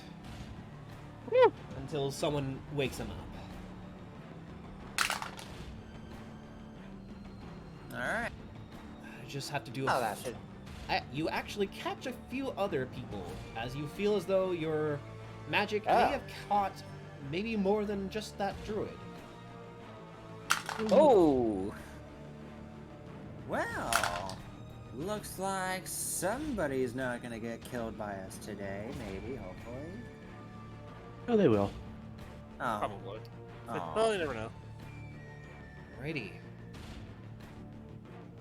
I don't remember this in my Hippocratic Oath. Hey, you didn't do it. Not yet, anyway. Alright, after your turn, it's gonna be the guy to the north. Yeah, he's mad. He's very mad. So Who's much that, mad? as an action, he is going to wild shape into a grizzly bear. A burr. Oh my god. Does he go after the wagon or Beloved who's standing in front of the wagon? He's probably gonna go for... You know what? Closer prey. He is going to... Let me adjust his token. Large. And immediately he is going to run into the brush. Because of his druid sub class features, difficult terrain is not really going to affect him. Right. I'm going to bonus action to... Oh wait, that only heals his bear form, so he's not going to do that. But yeah, that does take up his action, and he doesn't have a bonus action, so he's going to get over here to get ready to pounce the next turn he has. But for brevity's sake, he's basically in half cover, so he'll have a bonus to his AC while like this. Ooh. It is now Shem's turn. Peachy. Let's go to the map. Peachy. Oh. Which is the guy that got hecked up by Mustard? He's pretty weak, right? He is now a bear, so... Oh, he was the one that transformed. That's Yeah, unfortunate. he's this guy over here. Right. And this dude is Hypnotized. hypnotized, so I don't want to heck him up. So... Wait, why am I measuring? I've got 80 feet shot range. I shouldn't have to worry about that. Well, keep in mind there are probably other druids hiding around and waiting to ambush. So, I can. while you're stealthed, you might want to try and find them. Can I look for them? I thought You can... I will allow a freebie. You can roll a perception check to see if you notice anyone. Okay.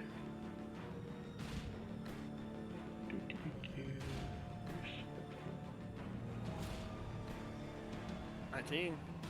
Yeah. Okay. With a 19, I will reveal a few people.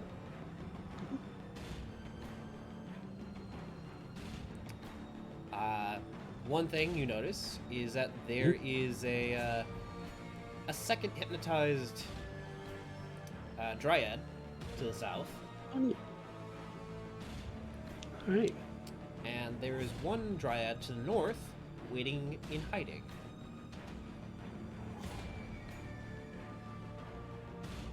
Alright. So, So, I'm going to pop up like a freaking whack-a-mole and just take a shot at the dryad.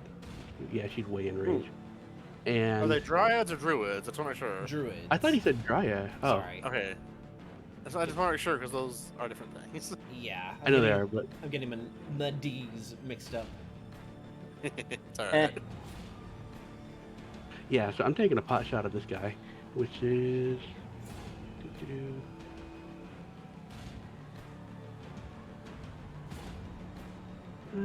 not great, but 19 still probably hits. All right. So I get bullet damage for 10. And I get sneak damage for 13, so 23 points. Nice. And I'm going to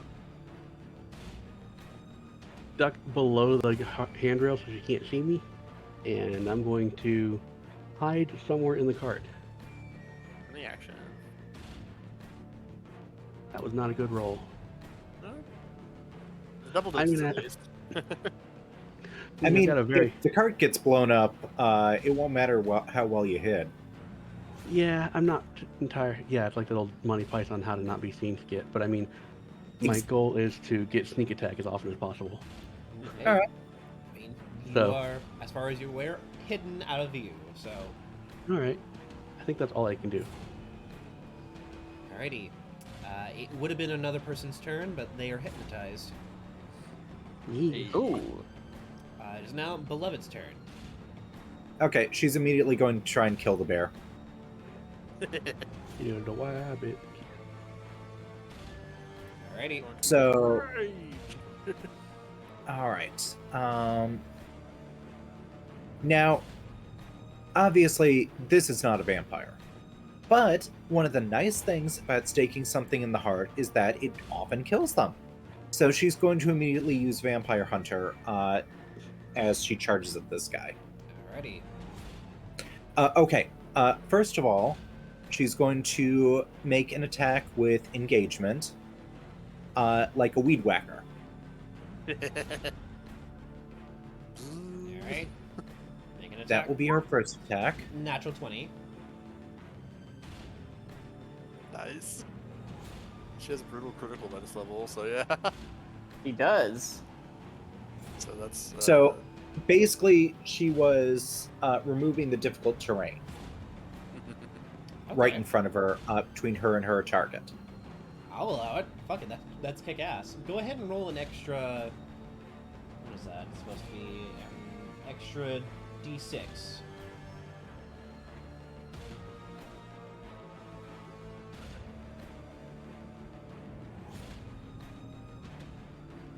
Eh. Damage is damage. Not bad. Exactly. Oh wait, you also need to add the rage bonus, so that's an extra 3 at this level? Or is it still 2? Yeah. It's like, it was like half the level, I think. We'll just say 2. Okay. Is it half your overall level or just half your barbarian level? Barbarian level, I think. Gotcha. I think it might not be exactly like that, but it's a good way to start it. I could have Gotcha. sworn it was like a certain set value, but it's negligible. Oh, it might be, regardless. Anyway, Beloved, you have an extra attack. Now that she's cleared the path, she charges towards him with Vampire Hunter. Alrighty. And because she is, I'm going to say that she's raging.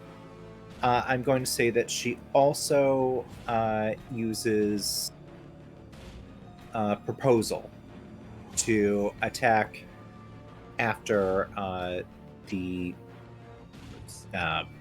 stake.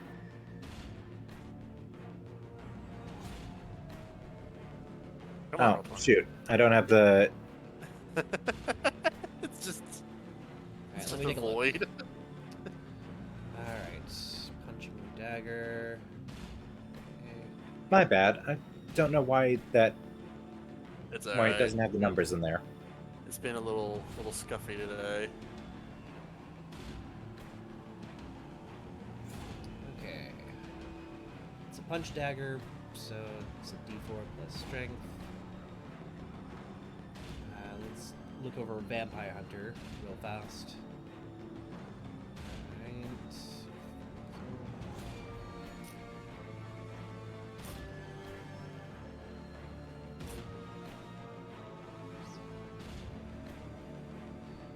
Alright. Alrighty.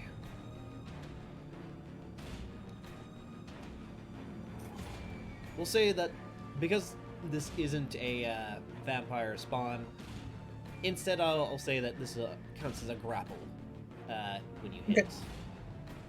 All right. I believe this should be all set. Go ahead and give it another go. Okay.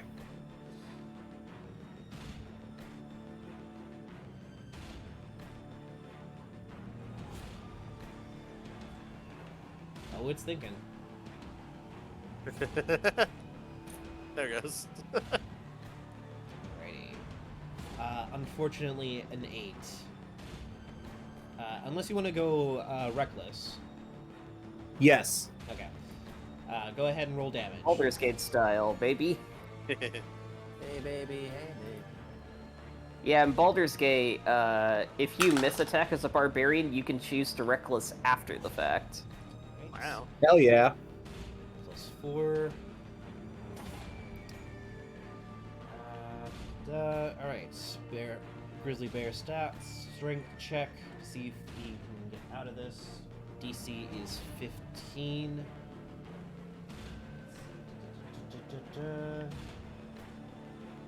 She's going to be really mad if he changes back into a human after she kills him. She's like, damn, I wanted to skin him alive. Skin him. Exactly! Bear steaks. And a nice rug for the fireplace. Okay, you managed to dig proposal into this grizzly bear's hide, and you twist it, and there was a sickening, like, squelch and a crunch as you have this thing grappled. I can't do this because I don't have the right voice, but please assume that Beloved is screaming loudly the entire time. Of course. Alrighty. Wouldn't have it any other way. Alright. Burn, and it's now your turn. Okay, I had an idea, because, like, there's probably more people around than I can see. Would you allow me to cast clairvoyance, like, really high above us to give me, like, a bird's eye view to, like, see if I can find more people? You know what? I think that's cool, so I'll allow it. Yeah.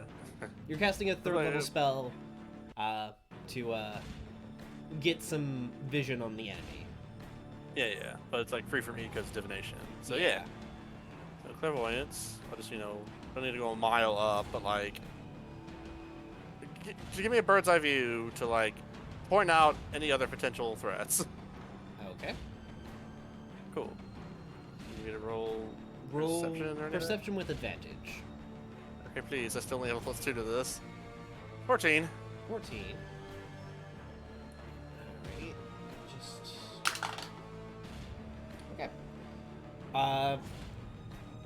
As you're looking over this area, you close your eyes, and you very quickly snap your fingers, and and an arcane eye kind of shoots up. Underneath your eye patch, you get an overview of the battle terrain. You see Beloved, like, grappled with a grizzly. That one druid up north who's still reeling from Shem's, like, arrow to the throat. Mm-hmm. And you spot the ones to the south, the 2 hypnotized ones. However, you notice that they're not alone. Okay. You spot 2 other druids. One is hypnotized. Mm-hmm. However, after your turn... Oh my god, I keep drawing squares. But it have to be a square.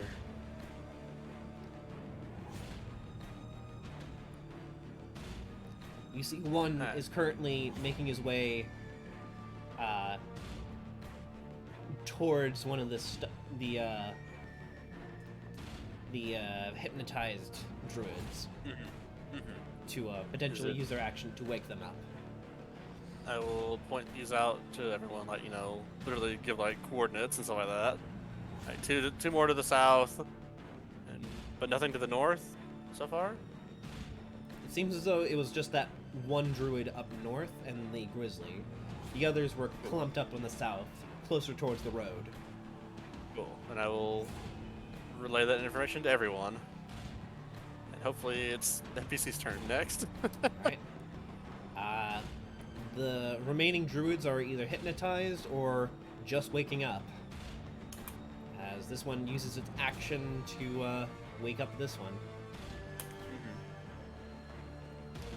Which immediately, Periwinkle is going to huddle over his uncle to protect him. And, protect his family. Who's mean to... Yeah. It's about family. Irina. 10, 15, 20. Sensing that non-combatant is at danger, I need to act fast. And gimp the caster, essentially.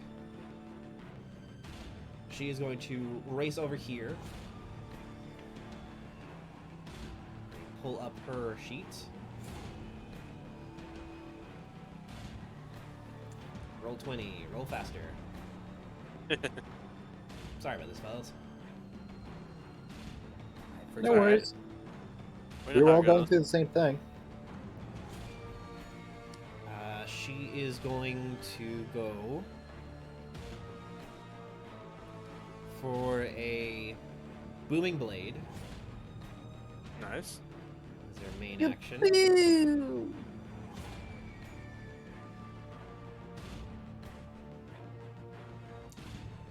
15 just hits this one.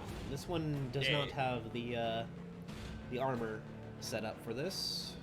So, booming blade. I do believe at this level, let's see, 5th level, actual 1d8 thunder damage. It's like right off the bat. So, Nice.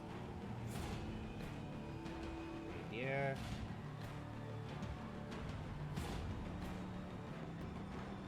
Then piercing, it's good. Piercing, D8.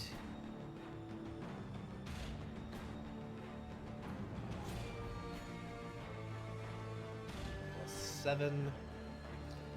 She's going to use one sorcery point to quicken a cantrip. Nice. She's going to do Booming Blade again. Hooray!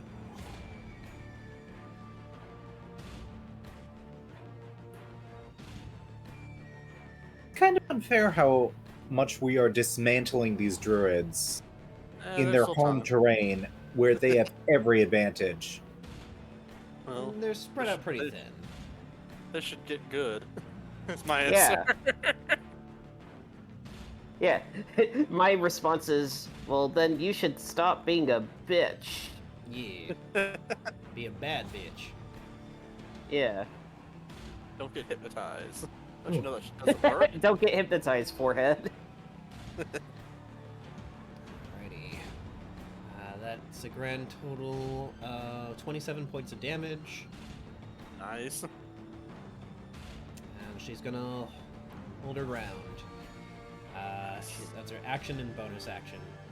Izik, not wanting to clump up and also protect Irina, is going to chase after her. That's predicted. But my suspicions were already confirmed.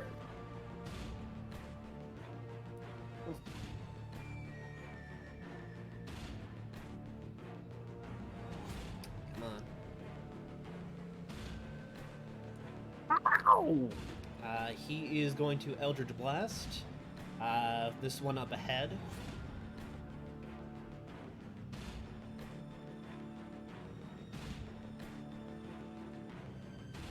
Oh, that natural 20 on the other side. No. Alright,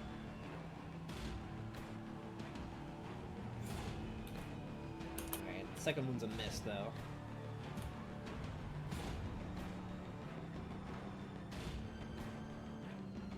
Alright. 6 force damage. As a bonus action, Izik is going to offhand punch this other guy. Nice. Punch. Just hits. Nice.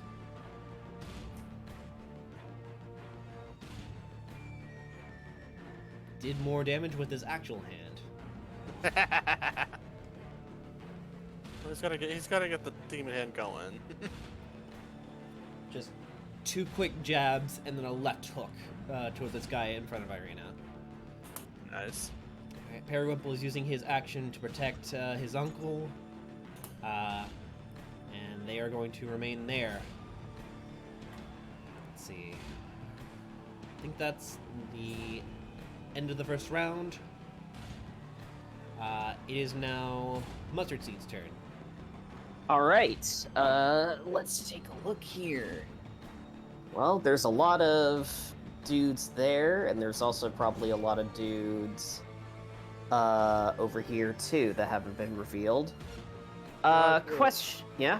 I did a bird's eye view. I think I only saw the 2 more down here, actually. Gotcha. That's Well, I meant like north. Yeah. Let's see. So, what are they armed with, per se? A lot of shillelaghs, but you get the feeling that these guys are druids, so they're either going to rely on wild shaping or spell casting. Right. I mean, I figured. I just want to, like, see if they have any ranged weaponry on them. Nah. Alright, so let's see here. I will go ahead and cast... I'll go ahead and cast Spike Growth. I'm gonna make a circle that encompasses everybody here without hitting Irina or Izek. Okay. So, like, let's see. I think, like, centering around here makes it overlap everyone except them. Right. I will do this one in purple. I believe Spike Growth is a 20-foot radius. Yep.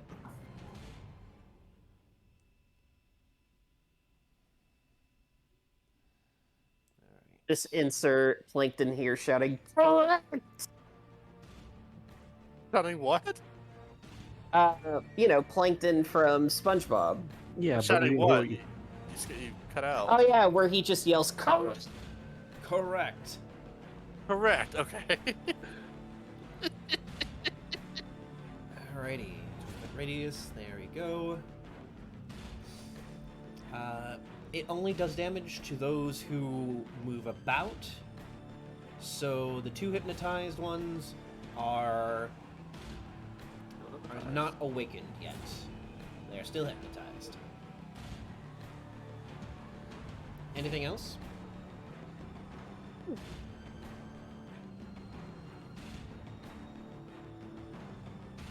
Hello? Hello? Hello? Hello, we Anything can hear else? you. Okay. Yep. Is there anything else, John? Oh, you're okay. I'm so sorry. Yeah, that is my turn because I don't have any bonus action stuff. Okay. Get to this page. It is now the one who just got woken up.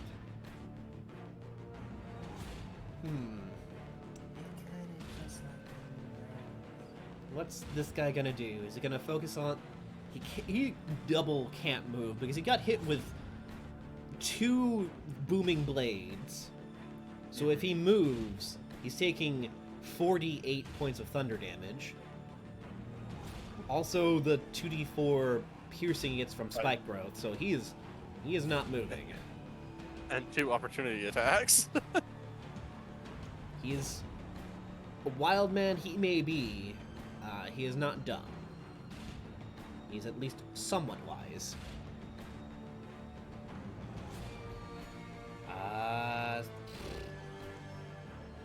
He's gonna try it again. He's going to try and cast Erupting Earth on the cart once again. do it. We need this cart to get back quickly. I'll do another counter spell. Alrighty.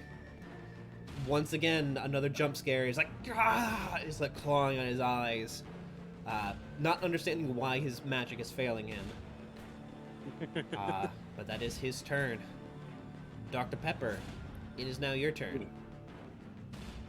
Well, so everyone in that purple is asleep for the most part, right? The ones with hearts on it are hypnotized. The two that are not are surrounded by spikes. They cannot move without taking damage.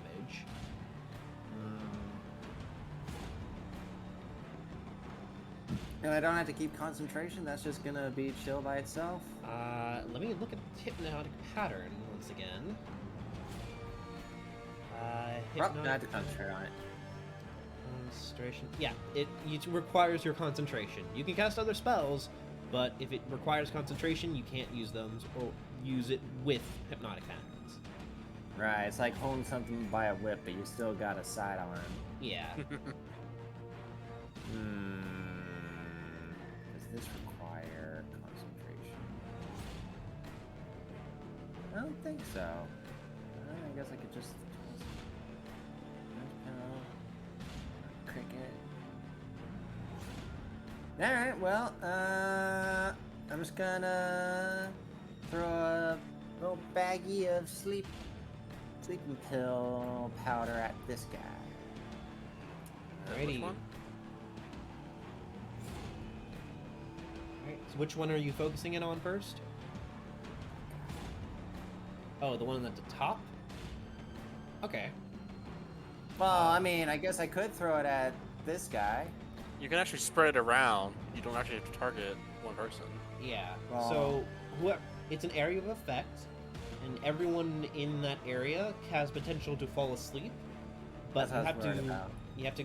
It goes from the person who has the least amount of HP to the next. So, but it only affects those in the radius. And that radius is 90 feet, and I 20 kind feet. of thought. The creature Oh, within I see. 20 feet of a point of your choice. Well, I kind of figured like I might have a similar situation over here, but here. Yeah. Burn already did a upward point. He does not believe that there are any more hidden people in this area. Yeah. Oh, then I'm gonna stop dilly-dallying and just throw an ice knife at him instead, Okay. specifically at his knees. Alright, go ahead and roll a hit. Alrighty. Make a range spell attack. How would I roll for that? It should be d20 plus the modifier at the top of your spell list. Modifier at my spell list. Should say spell attack. So d20 plus that. SP. It should say SP. Passive wisdom. No. Go to your spell list. Oh. Should be at the top of it. Oh, spell attack is 7. Yeah, so d20 plus 7. Alright. So that's 15. That just hits that guy. Go ahead and roll damage for the ice knife. Okay. What do I want to roll for that? Uh, 1d10. Yes. And then another one after that. So. Oh, that's nothing. No, sorry. 1d10 and then roll. 2d6. Yeah. Because it does cold damage too. Yes. Oh, 2. So it explodes as well. Okay. So an additional 6 if he fails. Passes, but his friend next to him fails. Oh. There was more up there.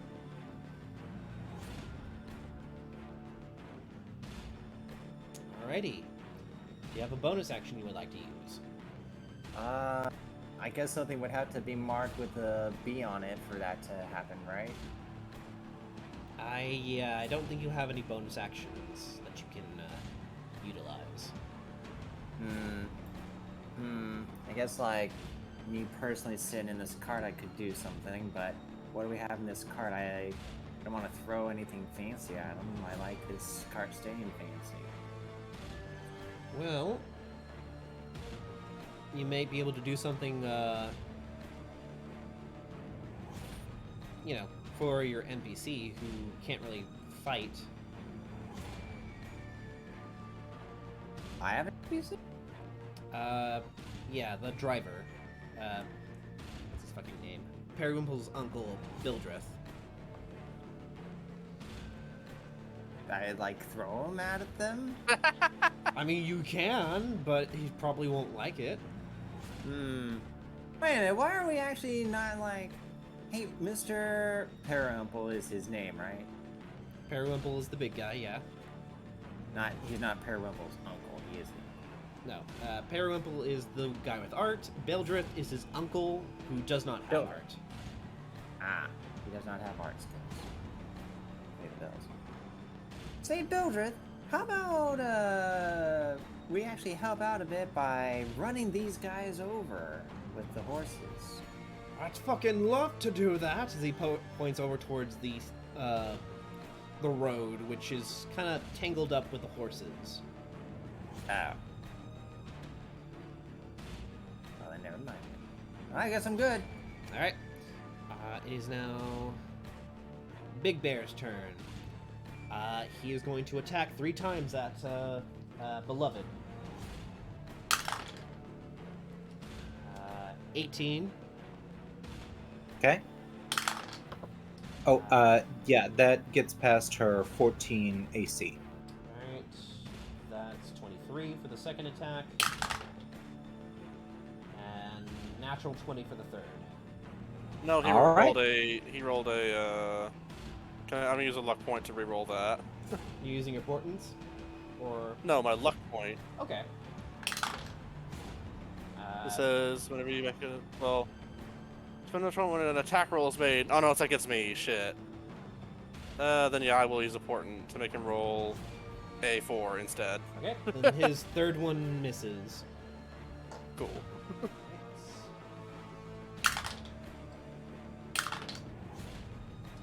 That's a grand total of 20 slashing, brought in half down to 10. Hey. And he's going to use his bonus action to use a spell slot to heal himself for... Ooh. Can he heal himself? He's a druid. Oh, He's alright. It's his subclass allows him to do this. Gotcha. Heals for 9.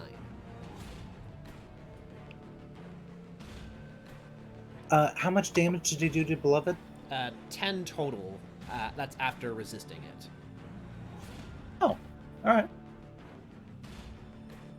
Right. Shem, it's now your turn. Peachy. So, I have a couple questions.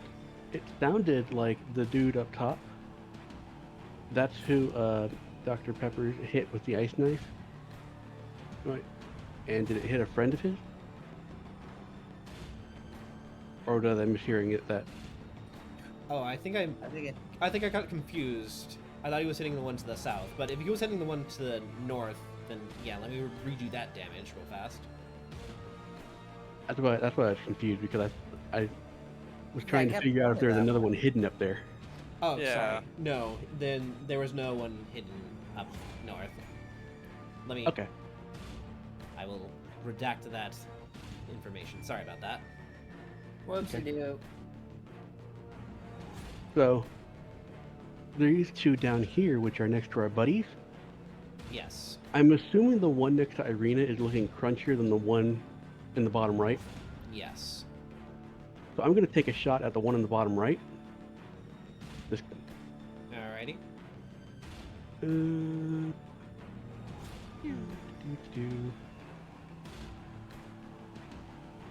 Wow, I just cannot catch a break today.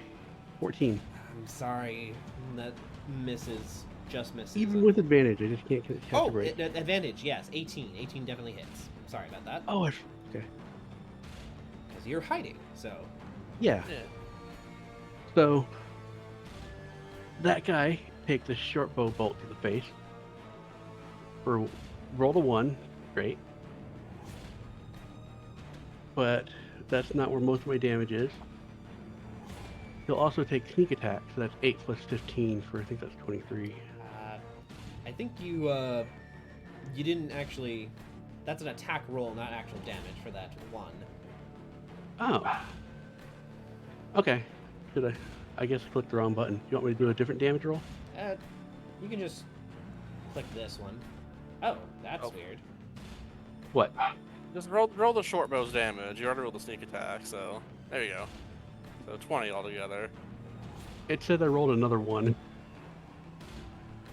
Oh, but you got plus your 4 because of the deck, so Yeah. so So 20 total. That's not ideal, but whatever. still something. Yeah. It's just And- 20 damage. It's not a big deal. Well, still. Have I really not loaded my ghost damage on this thing? Okay, well then, whatever, I'll just roll it manually. 6 Ghosty. damage. That was kind of shitty, but fine. So, the one next to Irina takes 6 damage from the ghost splattering off of the guy I shot and Alrighty. hitting the dude up here. He is not looking so hot. Alrighty. So, are there any, like, bushes off to the side of the road? Yes. Okay. I want to get out of the blast radius with everybody else, but I still want to be hidden. So, like, if I can get over here and hide. Easy enough. Go ahead and roll stealth. Man, he does some shitty rolls. Whatever. The dice giveth and the dice giveth away. Yeah, But, I just have not been able to catch a break this battle. I'll say you are hidden from the ones down south and the bear. However, you get the feeling that the one up north can see you. Okay. So, for everybody's sake, you can still get your sneak attack off from range against anyone but north. Okay. So Elijah Wood can still heck me up. Gotcha. Yeah. Celebrity Cannibal can still come at you. I forget the fucking jingle or whatever song it is. That's Actual Shia LaBeouf, cannibal but, Shia LaBeouf? Actual Yeah. Cannibals Shia LaBeouf. Right. These guys are still hypnotized, so they can't do shit. Beloved, it's now your turn. Yeah. Okay. Beloved is still reckless attacking, and she's going to keep hitting him with proposal.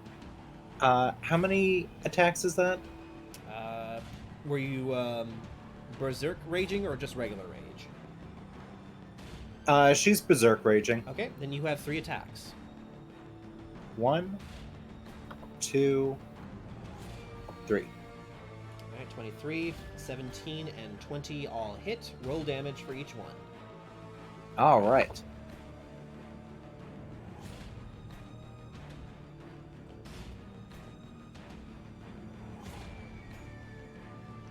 Does the rage damage apply to all of these too? Yes. Nice. 18.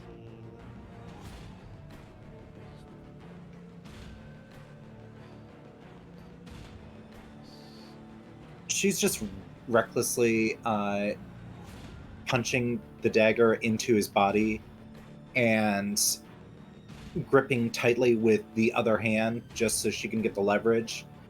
And if she makes the wound big enough, she's just going to start clawing him apart with her bare hands. Okay. You just start ripping and tearing into this literal grizzly bear, shoving proposal down this thing's literal throat hole, until eventually you hear a resounding gasp and crunch as this druid drops its wild shape, and 7 damage goes over towards its actual form. Damn. Okay. He is Um, looking real shitty. I'm going to make an intimidation check just by having Beloved scream wildly into the air. I feel like that as these druids are, one with nature, they will understand that she is telling them that she is going to murder them all. Yeah, the He apex is the predator apex is predator now. here. Exactly. Damn, double 19s. Yeah. There was a whimper and a cry for help in Druidic. This once feral-looking druid, now fearful for its life. He should really start running. Yeah, but you still have it grappled, so yeah, you still have like your punch dagger like buried into like his ribs, Awesome. like meat hook style, straight up Dead by Daylight. Alrighty, it is now Burn. It's now your turn. Cool. Do any of these other guys look like spellcasters like this guy did? I mean, they're all No, I don't- druids, so they all have the potential to be spellcasters. Two of them are just out of the fight, which is a good thing because they look like spellcasters. Gotcha. You think potentially this guy over here may be a spellcaster as well? Hmm. Who was the one who kept trying to blow up the cart? This This one who's guy. getting fucked up. Yeah. Let's try to do a thing that may or may not work.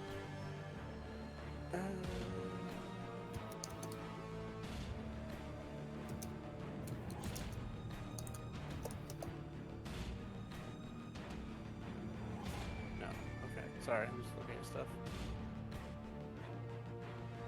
That is good to know too.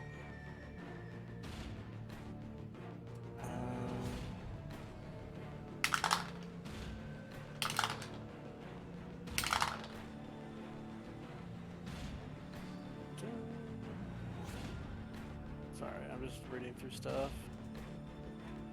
Quick. I don't want to waste too many big spells just yet.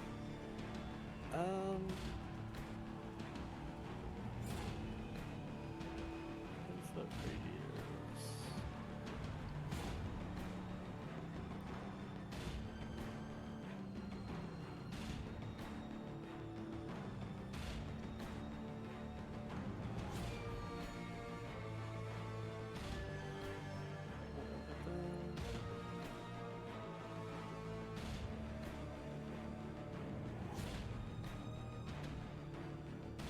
Shit.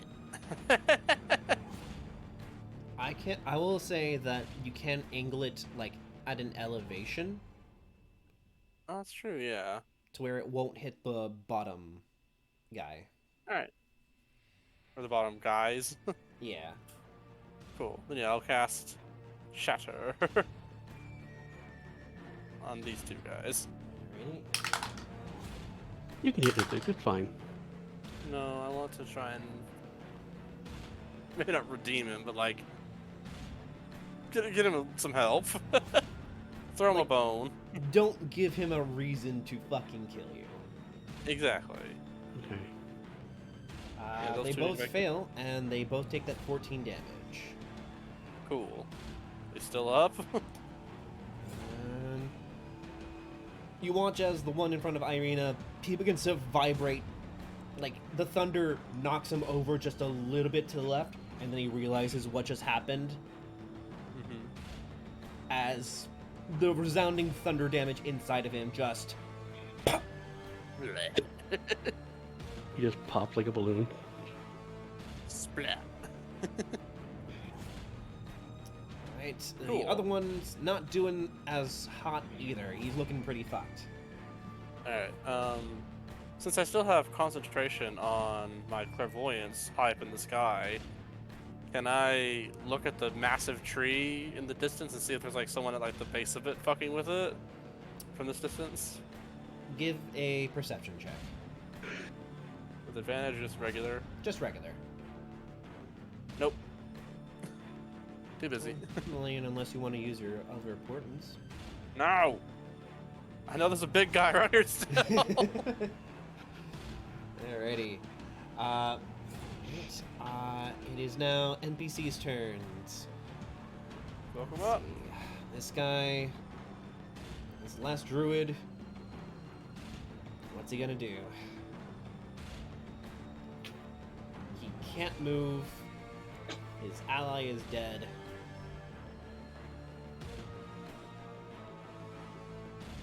Alright, I'm gonna roll something for him. Okay, yeah, he'll risk it. He is going to. He is going to. He wants to live, so he's gonna make a run for it. He's gonna move over here. John, could you roll 2d4? John. Oh, he takes 2d4 every 5 feet of movement he makes. Yes. He moved 5 feet, yeah. So just 5 feet? Yes. Alright. He was on like the corner right here. Yeah. Oh, okay. Alright. He risked it, and he made a jump to get out of the spike, but he didn't see the rather jagged-looking one poking out just Oh in the shadow, no! as he impales himself on a thorn. Oh god!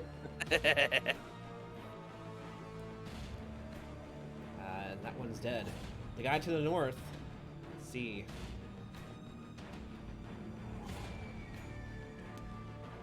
What is he gonna do?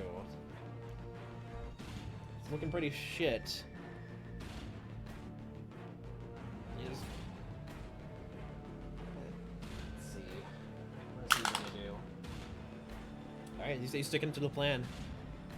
He is going to bonus action wild shape. He is now a grizzly bear as well. And because he's going to race over here, and because he still has his action, he's going to attack 3 times. Oh, that's gonna hurt a lot. Oh well. Does a 14 hit? No, I'm 18, so. That's a 25 for the second attack. Okay, that hits a lot. And third attack is 19. Cool. Ow. Okay. So 2 hits. All right. Oh my god. Oh my god. What? Oh my god. Almost minimal damage. You only take 8 points of slashing. On both of them combined? Yes. I rolled a 1 and a 2. Okay. Well then, I will reduce the 2 by half because I'm not going to use my reaction on anything else this turn. Alright. So that would have brought it down. You only take a grand total of 5. Peachy. Okay. Oh gosh. Everything went bad. Why is everything going bad on me? Well, hopefully we can reset stuff. We're almost done with today's session since it is getting rather late. It's all good. Alright, Well, calculator NPCs. had a stroke. Izek turns around, sees the bear harassing Shem, so he's like, alright, I need to take care of this. He is going to go over here.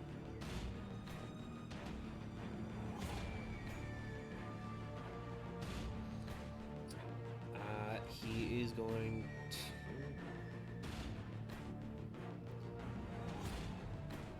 Let's see. He's gonna cast Scorching Ray. So Hooray. let's see. Scorching Ray is a level 2 spell normally. It's upcasted. 3 rays. Oh yeah. 3 rays, so it's 4 rays because he has to cast it at their level. Yeah, 'cause he's a warlock. 1. Warlocks, baby. Nice. Damn it. What? That natural 20 on the other side. That's twice. Eh. I mean, you can take that 20. We're not going to tell anyone. Alright. Actually, grizzly bears have shit AC, so that actually all hits.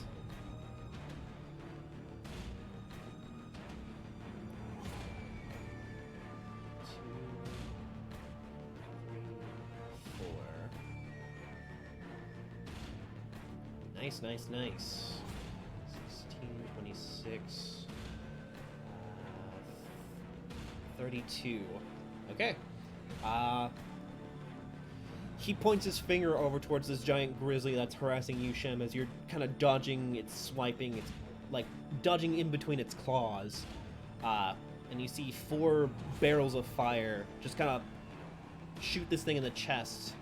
As almost instantly, this droid loses its wild shape and reverts back to normal size. Taking an additional... I think he's still fucked up from the 3 arrows. Yeah. He also took an additional over 2 points of damage to his actual form as well. Nice. Nice. Right. Maybe Irina can do something about that. Irina, sensing that, hey, maybe the other guys are kind of out of it for the next While. so they're not really a concern at the moment. So she's like, okay, bear, take care of the bear. She's also gonna run over here. What is she gonna do? Why don't you come for you? Bad boys. Bad, naughty boys. You about to fall asleep, Wyatt? No, I'm just trying to cool my jets after dealing with all these papers and notes. I get you. Ugh. Right. She's going to... Well, I mean, she's a melee, so she's going to Misty Step. Over here. You all watch as Irina's like, shit. In a puff of mist, she just disappears for a moment. And then reappears over here. With a look of, like, how the fuck did I do that? And she's going to use her main action to Booming Blade.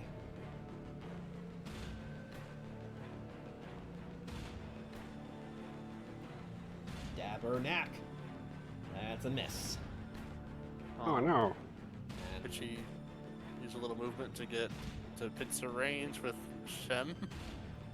I mean, she could. But that'll only be a +2. Actually, yeah, a +2 is actually... His AC is 15 here. Okay, yeah. Thank you for pointing that out. Hey. Nine. With an additional thunder damage of 3, so that's 12 total. If he moves, he takes an additional 2d8. Alright, he is... This one's looking a little fucked. Yep. Periwimple. He's going to use his action again to protect his uncle. So, you know, any damage towards him goes to him instead. Aw. What a good boy.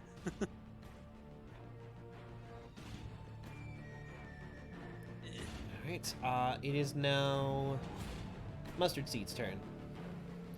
Alright. Let's see here. How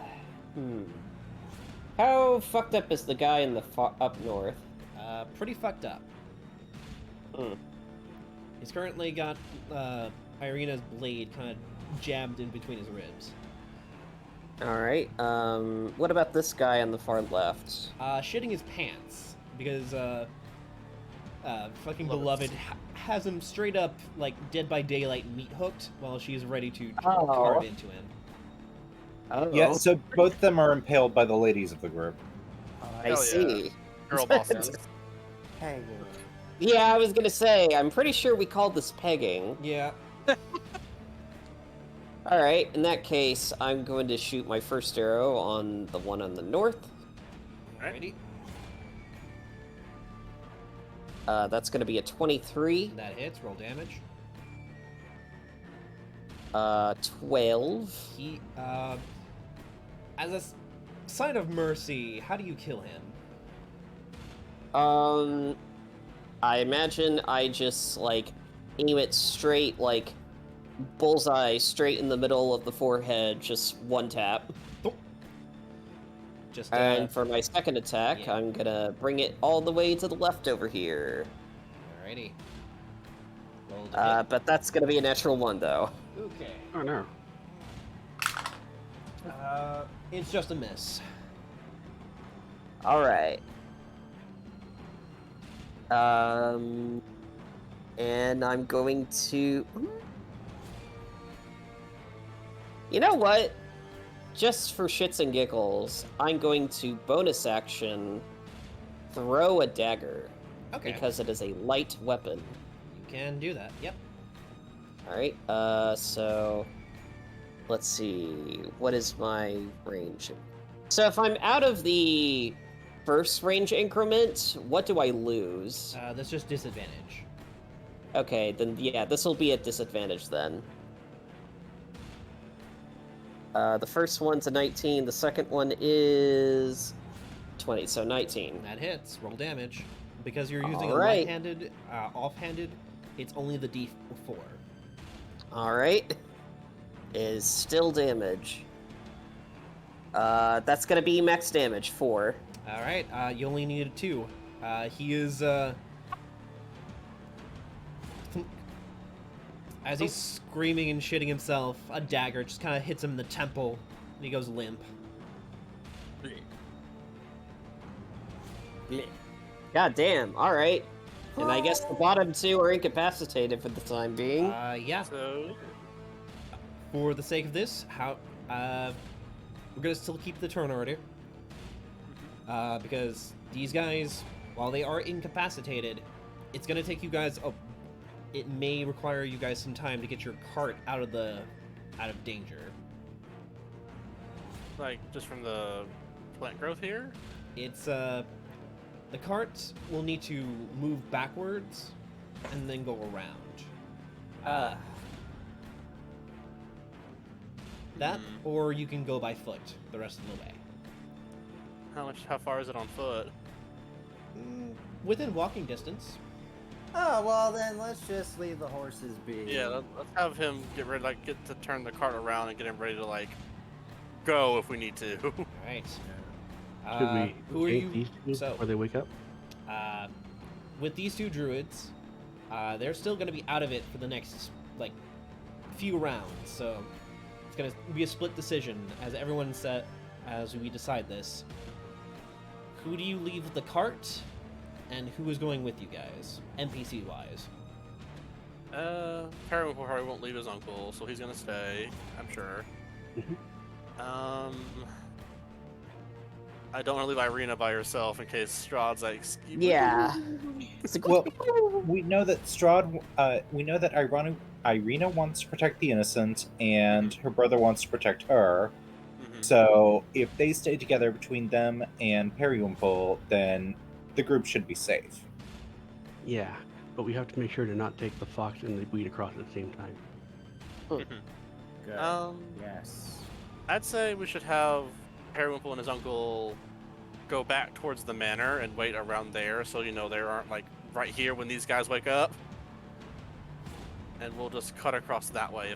Is that within like walking distance too? Yes.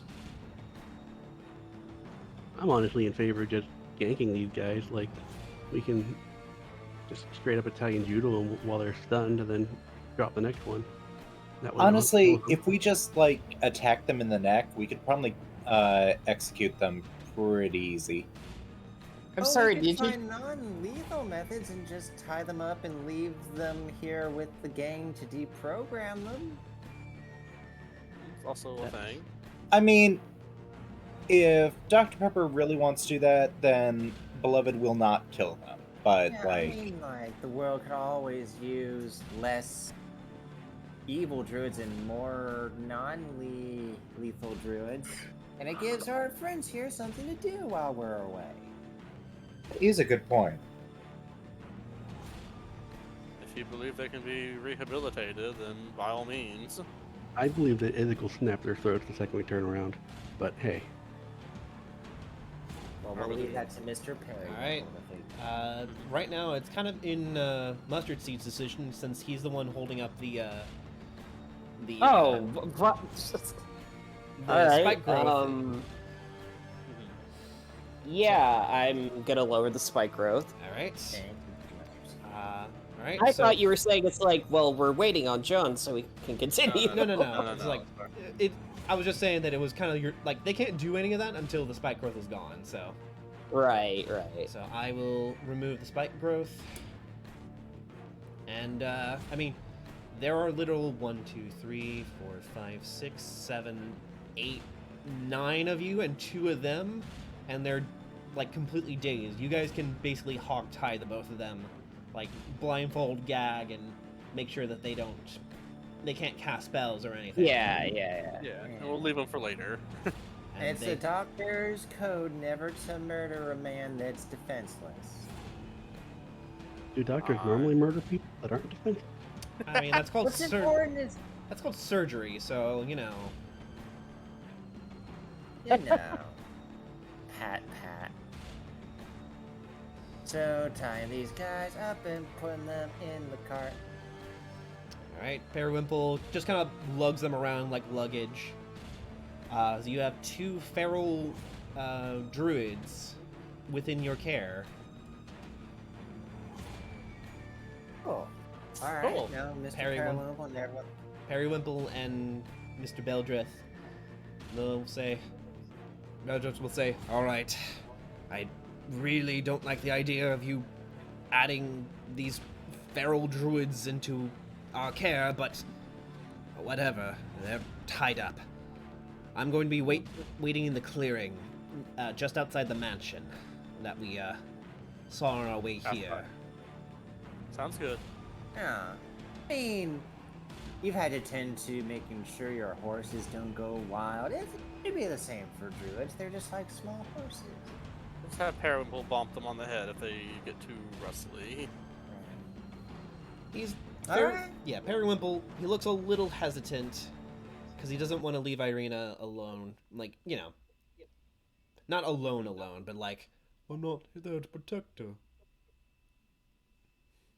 Don't worry, we will. You'll protect her escape route in case things go not great out there. Right. If things go south, Miss Irina, please hurry to me. Me and my uncle will keep you safe. Insight check. Insight check. Insight on if he is a true simp. I mean, if they're doing it, I'll do it.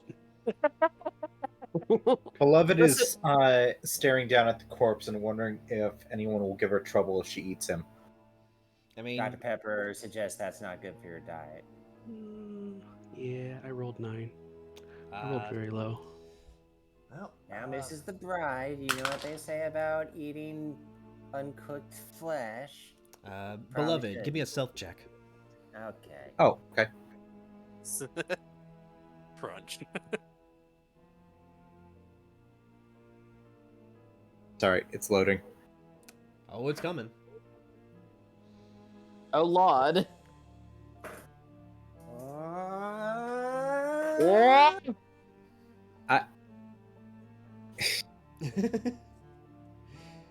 Oh god. There it is. Your stealth is higher than anyone else's passive perception. If you want to eat this dead druid in the tall grass, at worst they'll hear something like bone crunching, but you know. Listen, we hear bone crunching, she comes out with blood on her mouth. Like, that's just a normal day for her. We wouldn't know anything. Exactly. Honestly, I'm gonna mention it to Gray later, whether or not Okay. she does that. Y'all just keep doing your It's cool. Everything's fine.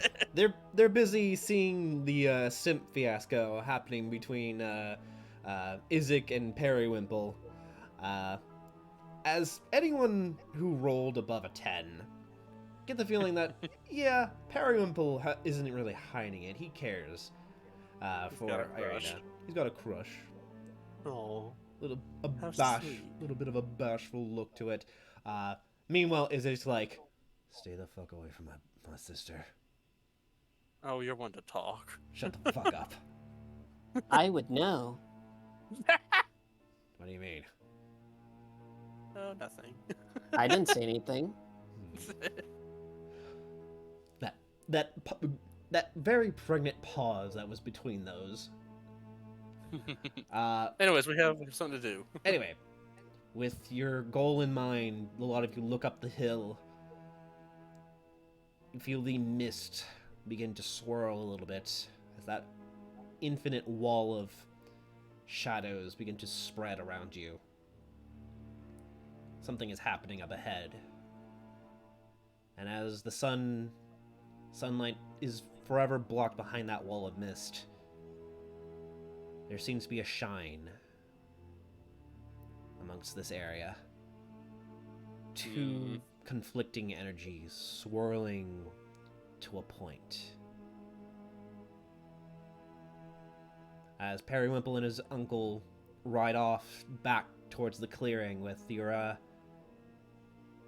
cargo in tow, Question mark? the lot of you gather together and make your way up the hill. And that is where we're going to call it for today. Hey. Nice. Get ready. I'm looking forward to it. Yeah. Alrighty. I have an idea of stuff to do, but we'll get there next week. Yeah. With that in mind, thank you all for showing up. Thank you all for playing. Oh, I hope this is fun.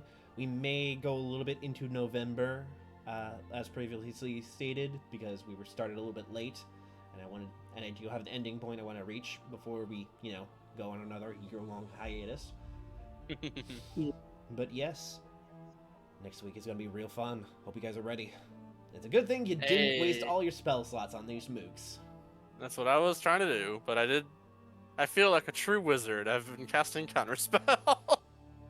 It's a good thing too, because that absolutely would have killed Bildreth. Yeah, and ruined our fast means of transportation. Yeah. But with that in mind, this will be the end of the recording. Thank you all for watching. See you guys next week. And I swear I'll have this recording up soon. I just need YouTube to not be shit. And he was Bye. never heard from again.